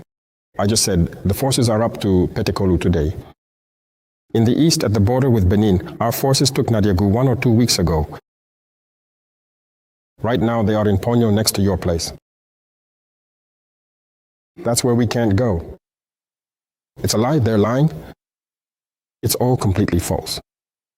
If it were, as you say, we'd be going around here, riding bikes, organizing our events. Some even said last time that Djibouti had disappeared, that Djibouti had fallen. At the same time, there was a football competition in Djibouti, which ended a few days ago. They're lying. The art of lying is in the Western media. Many of these mainstream media, as I like to say, they do nothing but lie to sell you false information and make you believe that everything is going wrong. On the contrary, many things are going well here. Our economy is doing very well, we are doing better in our struggle, and we are making progress. So be careful with what you read on the internet. So once again, journalist from Sky News, I think, yes, she asked, have they been paying us? And when she asked that question, I remember early last year, a lot of people were commenting under my comment section, asking me, I think I mentioned it before, those of you who have been here with me for long, you will hear that how much is Russia paying me to promote the AES? I thought, the first time I thought it was a joke. And I just laughed and I said, thank you for listening. And then it came back again, different picture, and then like 4 or 5 times. And the 5th one or 4th one, I said, I do not know. I will check my account. And when I find out money, I'll come back and reply to that person. And maybe we will share it, and I laugh. I didn't know it's something that is going on outside and people really think that we were being paid. Some of us are being paid to promote our president or AES. We are not paid. We love them. We love what they are doing. I took some of the time I have to spend with my mom that I haven't seen for months to go to Burkina Faso to see for myself what is going on. I will never do that. I will never think of doing that. If you asked me 4 years ago, taking that precious, even if it's a day, I spend about 5 days. Yeah, not about 5 days in Burkina Faso. And even working with Faso Mebo, I won't do that. It's because we trust them. It's because we believe in what they are doing. It's because we believe in humanity, not discrimination, not religion, humanity. And that's why it's because we know enough is enough. The cheating is enough. The democracy is enough. The deceiving is enough. The looting is enough. The stealing is enough. And we have men that are bold enough to sacrifice their life, even though every day they are being threatened. They are still there to prove others wrong. These are the leaders we need in the whole Africa. I'll be back, families. Was the Russian government involved in helping you manage your online image? Why? I don't need that. Africans are already doing it. Many of your people in Europe are already doing it. In America, all over the place. Do you think all those people that we can help them, pay them or something? No. I think people have seen our struggle. They have understood our struggle. You see, it's this habit that people have. We pay people to manage what, for what, to help organize their online image. No, we've moved past that. Some media outlets approached us to do that. I told you about that. We said we don't pay. We don't do it. Go ahead, ruin our image. They do it, don't they? Jeune Afrique, RFI, whatever. We will never pay for that. Before, that used to happen. And even in places where we used to pay, I shut everything down. We don't pay for anything anymore. Because you have a state-owned company, they make them take shares in their media outlets. A share in a media outlet is not a return. You're investing. I put a stop to all of it. If someone wants to adapt to our image, that's up to them. Our people know what we're doing, Africans know what we're doing, and people everywhere in the world who want a just world know what we're doing. So from the start, people talk about the good things we're doing, because what we're doing is also fair. Our struggle is just. So we don't pay anyone to clean up our image or anything like that. No, he was talking about the Russians doing those things. Everything is about the Russians. Do you think Africans aren't capable of doing something? Is it Russia that always has to hold people's hands, forgive, and leave them alone? The Russians are fighting their own battles over there. We have very good cooperation, but don't think they're acting like slave masters, as some people believe. No, the Russians aren't like that. They don't interfere in other people's affairs. And that's what I appreciate about them. Precisely regarding these new strategic partnerships, especially with Russia, we can say that things aren't looking good for Russia's allies, particularly in Venezuela and Iran. So I ask you, do you see the dark winter coming all the way to Ouagadougou? Does it ever cross your mind that you might one day be taken away like someone judged elsewhere? Is the dark winter might extend a bit to Burkina Faso? You know, Africans have a problem. And the main problem is wanting to believe that someone else will fight your battles for you. I just explained it, whether it's about influence or money. I just explained it to you face to face at the Arch. From the very beginning, as I told you, we received all kinds of offers, not just from Russia. Many countries offered to send troops to help us and everything. We said no. No and no. Because I instilled a certain mindset in the military leaders and everyone else. Our fight is ours first. Our security is ours first. No one will come and do it for you. If someone comes to do it, then it's no longer your land, for one thing. If someone else has to ensure your security for you, then it's not your security. They have you under control. And if you have to learn how to secure your surroundings from someone else, you know that person knows your procedures. They know everything. You understand? And if you make an alliance thinking that in case something happens, it's the ally who should come and fight, you're completely mistaken. And I keep telling this to those who are close to me or those who are with me. You have to rely on yourself first. And when you rely on yourself and develop your own tools, you aren't afraid, at least not at first. So that's very important. So we don't count on, if there are allies of Russia who relied on Russia for certain events, that's their problem. As for me, I don't count on, if there's a particular event here, whether Russia is there from the very first moment or not, no, I don't count on that. The only support Russia can provide is that when I want to pay for something to defend myself, they accept my money, that's all. We don't ask allies to come and fight and die for us. Why? Aren't you human beings? If you react like that, it's as if you're putting yourself in the position of a second-class human being. That is to say, you are not human beings on the same level as others. But that's the mistake that many people make. By wanting to, there you go. Even there are heads of state whose security is ensured by people of other nationalities. It's not about them. Second thing, just like there are heads of state, when it's their own men providing security, they send them to train elsewhere. You know, we are deprived of the intelligence to develop something ourselves. If you send your security personnel to train elsewhere, it means those people know your procedures inside out. They know everything around you. So, in fact, you haven't accomplished anything. You're sitting there, believe me, you're dressed, but you're actually naked. So there are a lot of things, I can't go into detail about everything here. There are so many things that Africans need to take into account and that some others need to consider as well. Listen, as we say back in the village, when someone washes your back, hurry up and wash your own face too. So if there are strategic alliances that allow you to get support in certain areas, for the rest, you need to be able to develop it yourself. It's like the military industry. Here we are in Africa just sitting around. As for me, I said yes, we urgently bought equipment to continue our fight and wage our war. But do you think we're going to keep going like this? In any case, not Burkina Faso, because our mentality is different. From now on, we are going to produce military equipment ourselves. For us, we'll try. If people want it, we'll sell it to them. Because I'm convinced of one thing. We have brains too. We think. We're not stupid. But if you act like you have an illness, you're the one showing others that you're stupid. You don't produce anything, and you don't even intend to produce anything. You don't develop anything, whether tactically or technically. You always rely on others. But you're not human beings. You shouldn't count on others. Count on yourself first. And that's on an individual level in Burkina Faso. Every Burkinabe must count on themselves first. And the revolution is this mentality. You see, before, everyone would sit back and say, it's up to the state. We are in the process of changing that. You must rely on yourself first before calling on the state. And so, even at the state level, it's the same. So that's what I can say. There is nothing to fear.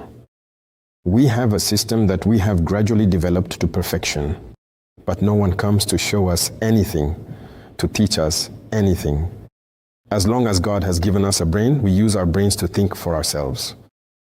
Excellent. The visit of Nick Clegg from the US State Department to Ouagadougou signifies a rapprochement with the West. Yes, I followed that. They asked to come and have discussions with us. I think the Minister of Foreign Affairs spoke with them. And also a bit in Western countries. Actually, people need to understand something. We are not opposed to anyone. We are not against anyone. But we are against those who do not respect us and who do not want to accept our sovereignty, our independence. Even today, France is not our enemy. As I said, the French leaders have their own policy. If we look at the French people, how many French people support us? How many French people, even in the media we talk about, that are paid for the Venezia? No. How many French influencers make videos? Those are the ones on social media making videos to support us. There are many of them, a great many, and I salute them in passing. We don't even know them. They see our struggle. Anyone who wants to cooperate with us, there's no problem. But when you come, if you come and want to show us that you are superior to us, that's the end of it. You leave. But if you understand and you come to deal with us as equals man to man, there's no problem. We can talk business. Everyone does business in the world. But imagine you come, okay, I want your gold. Are we going to give it to you? 10%? The rest. In Burkina, it doesn't work anymore. If you come, we can talk. What are you bringing? Okay, for us, the resource belongs to us 100%. Depending on what you bring, we can assess and then say, well, we'll give you 40% or 45% or at most 50%. And then we're even. And that's a discussion. But if you don't want to, if you come with the mindset that, well, they're just black people, we'll take whatever we want, that won't work. So anyone who wants to work, who wants to do business in Burkina, you come with a good attitude. We'll do it. Even if tomorrow French entrepreneurs think they can come to Burkina, they just have to come. But if he comes with a master's mentality, if he comes to deal with slaves, we'll kick him out, and that's the end of it. And if you come and you want to deal intelligently, without ulterior motives, we talk. The contract is clear. If you break the contract, we tell you to go home. That's respect for our sovereignty, for our independence. That's very important. Why do you think young people like you nowadays?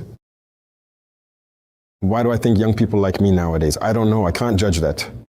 If young people like me, maybe it's because of the ideology we're developing. Take the health sector, for example. We are equipping our hospitals with all possible technologies. The cost of healthcare has drastically decreased, but whether young people will like it or not, medication prices have gone down. It's nothing like in the sub-region, even in Europe. Take the field of infrastructure, for example. We are building our own roads ourselves. Young people are getting jobs because the Faso Mewa agency employs thousands of young Burkinabés. Young people, whether they like it or not, all countries can do the same thing. In the field of agriculture, we have provided the means. We have paid for thousands of tractors that cultivate the fields of many farmers for free. And when it comes to large fields, it's subsidized. All countries want to see this, whether they admit it or not. This year, we achieved record production. Since Burkina has existed, we have never produced like this before. But is this positive or not? Everyone will have enough to eat. Purchasing power is increasing. We are creating industries to process our raw materials, whether young people like it or not. Young people will be employed to run the factories, but also in mechanics and all of that. So let's take the field of transportation and everything related to it. Even urban transportation. We saw that we were very far behind. We decided for one phase to produce at least 500 buses that will transport people. That means a lot of people who couldn't get around will now be able to. And that creates jobs for 500 buses. Just for the machinists alone, you have 1,000 people employed. Is that good or not? So in every field, we are making progress. That's what young people see as positive and what they appreciate. And I appreciate that. It's not me personally that they like, it's the ideology that they like. And it's this ideology that perhaps they want to see replicated everywhere so that they can live with dignity. So when it comes to education, we are building lecture halls for our universities. Look at the situation of our students, the delay that it's terrible. If you see how our students used to be, we created university centers everywhere, but not a single lecture hall. They just wander around the cities like that. But today, we are building lecture halls all over the place to give them a bit of dignity. Soon it will be university dormitories because they don't even know where to live. Some of them sleep on the floor at the universities. We need to help them find housing. University cafeterias, we need to help them be able to eat. Is it good or not good for the schools, the children and everything? Often the children don't even have a school. Today we have, near the model schools, we are building proper buildings, well constructed, with much smaller class sizes. Otherwise, you go into classrooms with 100 or more, 200 or more students. Can anyone really work in those conditions? Even the teacher suffers in there. We are in the process of readjusting everything to reduce class sizes, create classrooms that meet standards, provide all the necessary tools. Is that good or not good? That's what we're doing. It's for the well-being of our people. And all across Burkina, the health centers, we have put a project in place. We have already built nearly 40 of them. And every year it will continue. And in these health centers, there will be doctors assigned. So that if someone has appendicitis or a fracture or something else, we won't be unable to operate on them there. They shouldn't have to be sent away to survive. In fact, there is freedom here, everything is here. But they don't want that. If we thrive like this, it's not good, they don't want that. So they have to tarnish our image. Otherwise, you can walk around freely. Everything I'm saying can be verified. That's it. And that's what the youth want to see, and that's what we're doing right now. Yes, he has answered. And if you are new here and you think he's joking or he might be lying, please, most of what he said is on the channel. I'm documenting everything. The villages, the towns that they have reclaimed, they are on the channel. Almost every week they reclaim a territory and they continue working. Thanks to the VDP and the military, they are working hard. And this channel is a testimony to what they are doing. I intentionally document as much as I can, and I keep doing it, including this interview. So if you doubt anything, if you're among the foreign journalists who think we are lying, please, there's a lot of evidence. Or you can go to Burkina Faso. It's very peaceful and you will see things yourself. Comrade President, it's certainly because you are admired by young people that you embody for a large part of African youth, a hope for dignity and awakening. But hope can also lead to immense impatience. So what message of truth do you have for these young people watching you from Bobo, Zingere, Kaya, Lomé, Bamako, Dakar, or Abidjan, who are waiting for the Africa of your generation to finally be the Africa of results, Comrade President? I can't claim, in fact, that my ideology, if I can call it that, will suddenly spread across Africa. It's up to the people to take responsibility everywhere. And I say it, to demand certain things from their leaders. There are leaders who are compromised. They call us and often tell us, you're on the right path, but we can't do as you do. Because, well, you know, it's difficult. Some of them have their wealth in Europe over there in banks and all that. If they try anything, everything gets frozen. Ill-gotten gains. I tell some of them, have the courage to go out and tell your people, well, listen, in any case, we behaved badly. We stole billions from the banks in Switzerland or wherever. But from now on, I agree to work for you. Forgive me. And let's start over on a new foundation. There are also some who have been compromised by the same kinds of affairs you see, like Epstein or whatever.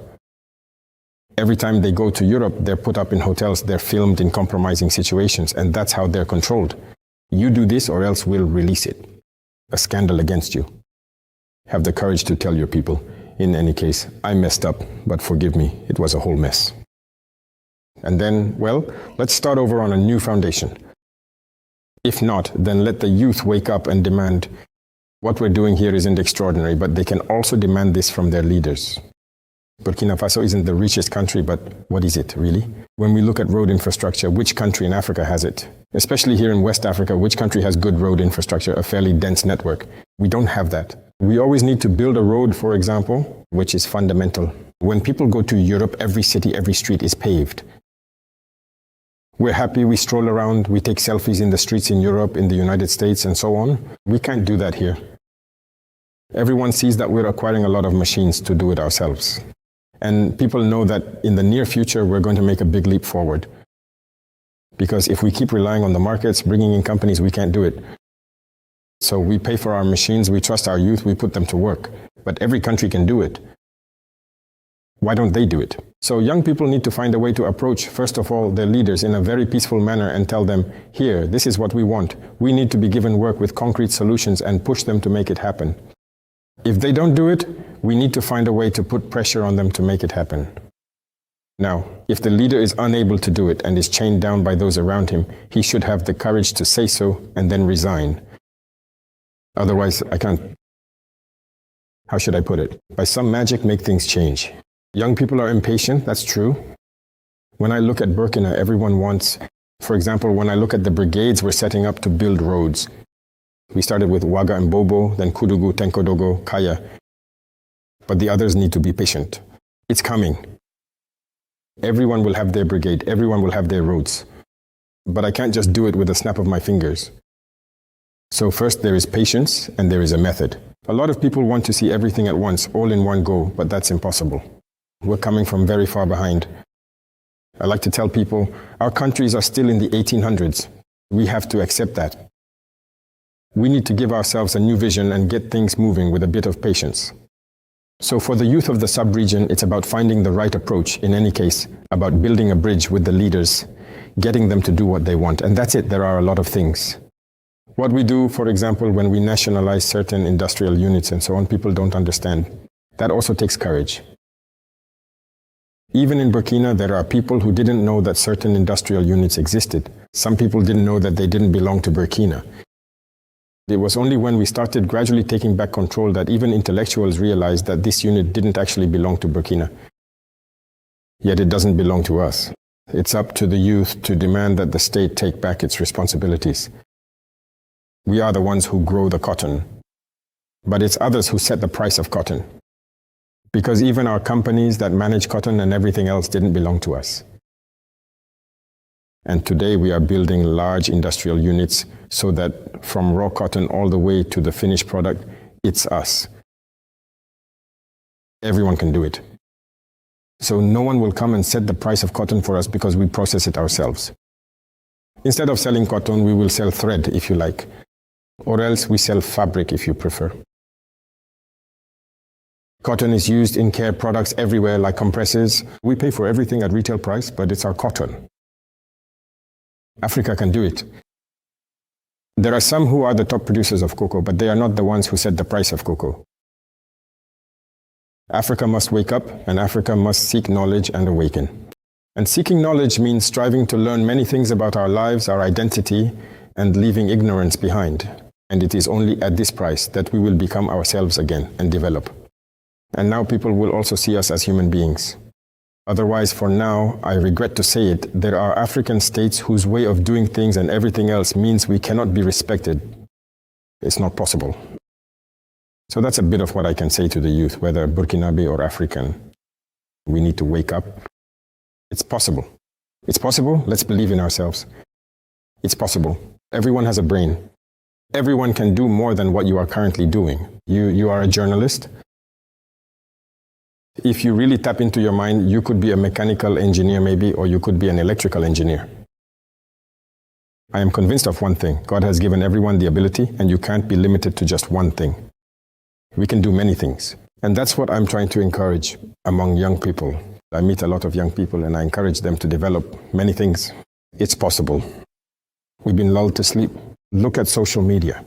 That's what we've been served. We're sleeping. Let's wake up. Thank you so much, families, for listening to everything concerning the youth, why the youth love our president even more. We all love him. We love all of them, the three presidents, General Assimi Goïta, General Abdurrahmane Tiani. We love all of them. I've said that already because of the path they have chosen to love their people, to do well with their people, to look after their people, not running around chasing other people. Anyway, families, the next question is for the Africa leaders. The answers is for the Africa leaders. And congratulations to our brother from New World TV. When I saw him, I was happy, and I can't wait till Sunday's debate that they will have. It will be interesting. I can't wait till Sunday, the experience that he will share with his panel. Anyway, answers and the message to our Africa leaders. Please listen, and I'll be back. Yes, Mr. President, Africa must wake up, as you just said. Burkina Faso may indeed be on the right path, exactly 1 year after the proclamation of the Progressive Popular Revolution.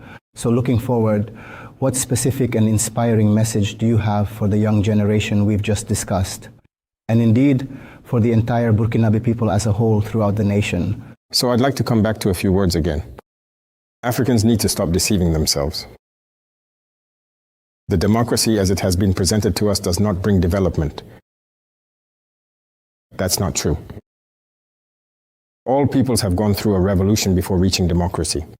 And as I tell people, if we consider ourselves to be in the 1800s compared to developed countries, we need a real revolution.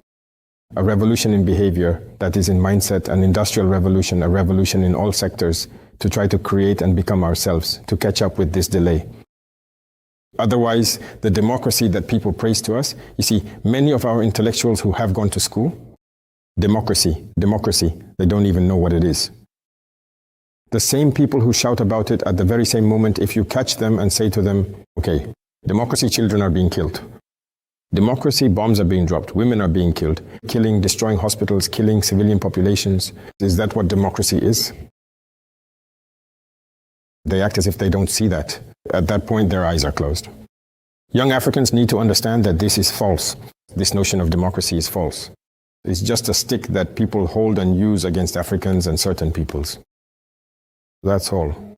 So we need to forget about the notion of democracy. We need to embrace a revolutionary spirit to revolutionize our lives. And the revolutionary spirit requires a lot of sacrifice. Because, as I said, mindsets have been destroyed. Look at some countries in Africa, young people can't even sit down and talk seriously about the future of their country. All we know how to do is chase after viral stories on social media. That's what interests people, trivialities. We need to move away from that. I often say when I go out, young people need to return to science. We can't keep having a youth like this. It's all about comedy, pointless things on social media, and random dancing. I don't even know what. That's not going to get us anywhere. And when you look at the so-called influencers or whatever, the ones making those videos doing that nonsense, like there's a guy or a girl just dancing and that's what people follow, those get millions of views. But a young person who sits down and shows how a gear can be made or something, mechanics, or maybe how a medical tool works, nobody listens to him. You won't find anything there. People don't even look at those pages. Or a young person who tries to raise awareness, who makes videos to awaken people's minds, very few follow them. But Africa can't make it like this, I'm sorry. If we keep going like this, we'll remain slaves forever. These are truths. Some will even say that a head of state shouldn't say things like this, that it's too blunt, these things. Those same intellectuals, ask them, where did they go to school to become heads of state? To say what the head of state should do, or what the state should do, what the state shouldn't do? Let's believe in ourselves. And it's also necessary that in certain spheres, we give young people the opportunity to express themselves. When I say the opportunity to express themselves, what do I mean? You know, we have a very bad habit in Africa. When you want to give a young person a job, experience. He doesn't have experience. He doesn't have experience. We don't trust young people. But where is he supposed to get experience? In Europe, there are 19-year-olds, young people who create things and are given the opportunity to do so. But here, it's all about experience. The other day, when I was joking, I told a minister because in our procurement procedures here, I had the similar project requirement removed. That is, it's about experience with similar projects. And if you don't give him the chance to do his first project, how is he supposed to gain experience? I had that requirement removed. I had a lot of conditions removed. There was a minister who said, oh, we have to be careful, you know, and so on. I said, it's up to us to do everything we can to make sure that young person is upright and does what he needs to do. But if you talk about experience, did you have experience as a minister before I appointed you as a minister? And people laughed. But let's stop with that. Let's also trust young people. Let's give them the chance to express themselves. And that's important. If we wake up, have confidence in ourselves, and are given the space, I think Africa can succeed. If not, we shouldn't flatter ourselves. All we'll do, in fact, is create our own little El Dorados. That is, a few countries will develop, but the vast majority will go nowhere. We will continue to die in the ocean. And that's it. Because Burkina alone, if I take the case of Burkina, if we alone start to develop, why do we preach for everyone? We can't accommodate the entire African population that wants to work. It's impossible. But if we don't do it together, how do we do it? So everyone has an interest in waking up, and I think a better future is possible. Africa has all the potential. Everything. There is no explanation for why there is so much oil in Niger and Mali or wherever, and yet they don't develop quickly like those Gulf countries that also have oil. There is no explanation. There is no explanation for why we have gold here and certain other resources, and yet we can't develop like some countries in Europe that have nothing but those resources. There is no explanation. It's about governance. And the youth have their say, without manipulation, with respect and all that. They should be able to do it. If not, a revolution is needed. That's clear and straightforward. Thank you, Mr. President. So we have now reached the end of this interview. The first to have brought together here at the Kuluba Palace media from Burkina Faso, Africa, and the West. So at the Kuluba Palace, as I was saying, thank you again for this openness to the press and for all the answers you provided to the concerns of my colleagues. Dear colleagues, thank you as well for your interest. Dear viewers, thank you for watching this interview with the head of state, Captain Ibrahim Traore, from start to finish. Stay tuned to the programs of Burkina Television. Thank you so much, families, for listening to everything. There's one party that I love also more about. No one will come and save you. Because when the Venezuela thing happened, when the president was kidnapped, people were pointing finger. They said Captain Ibrahim Traore will be next. And also they were saying, yes, you see, Russia cannot protect you. China cannot protect you. They have betrayed him. When somebody is feeding you, you must try to feed yourself as well. When somebody is trying to protect you, you must also protect yourself as well. And I was thinking of President Gaddafi and also the Iraq president.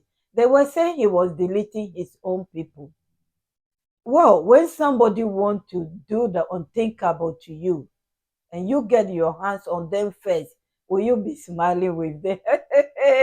Yes, you want to do me, but I do you. I go you first, and then let them go. They will come back.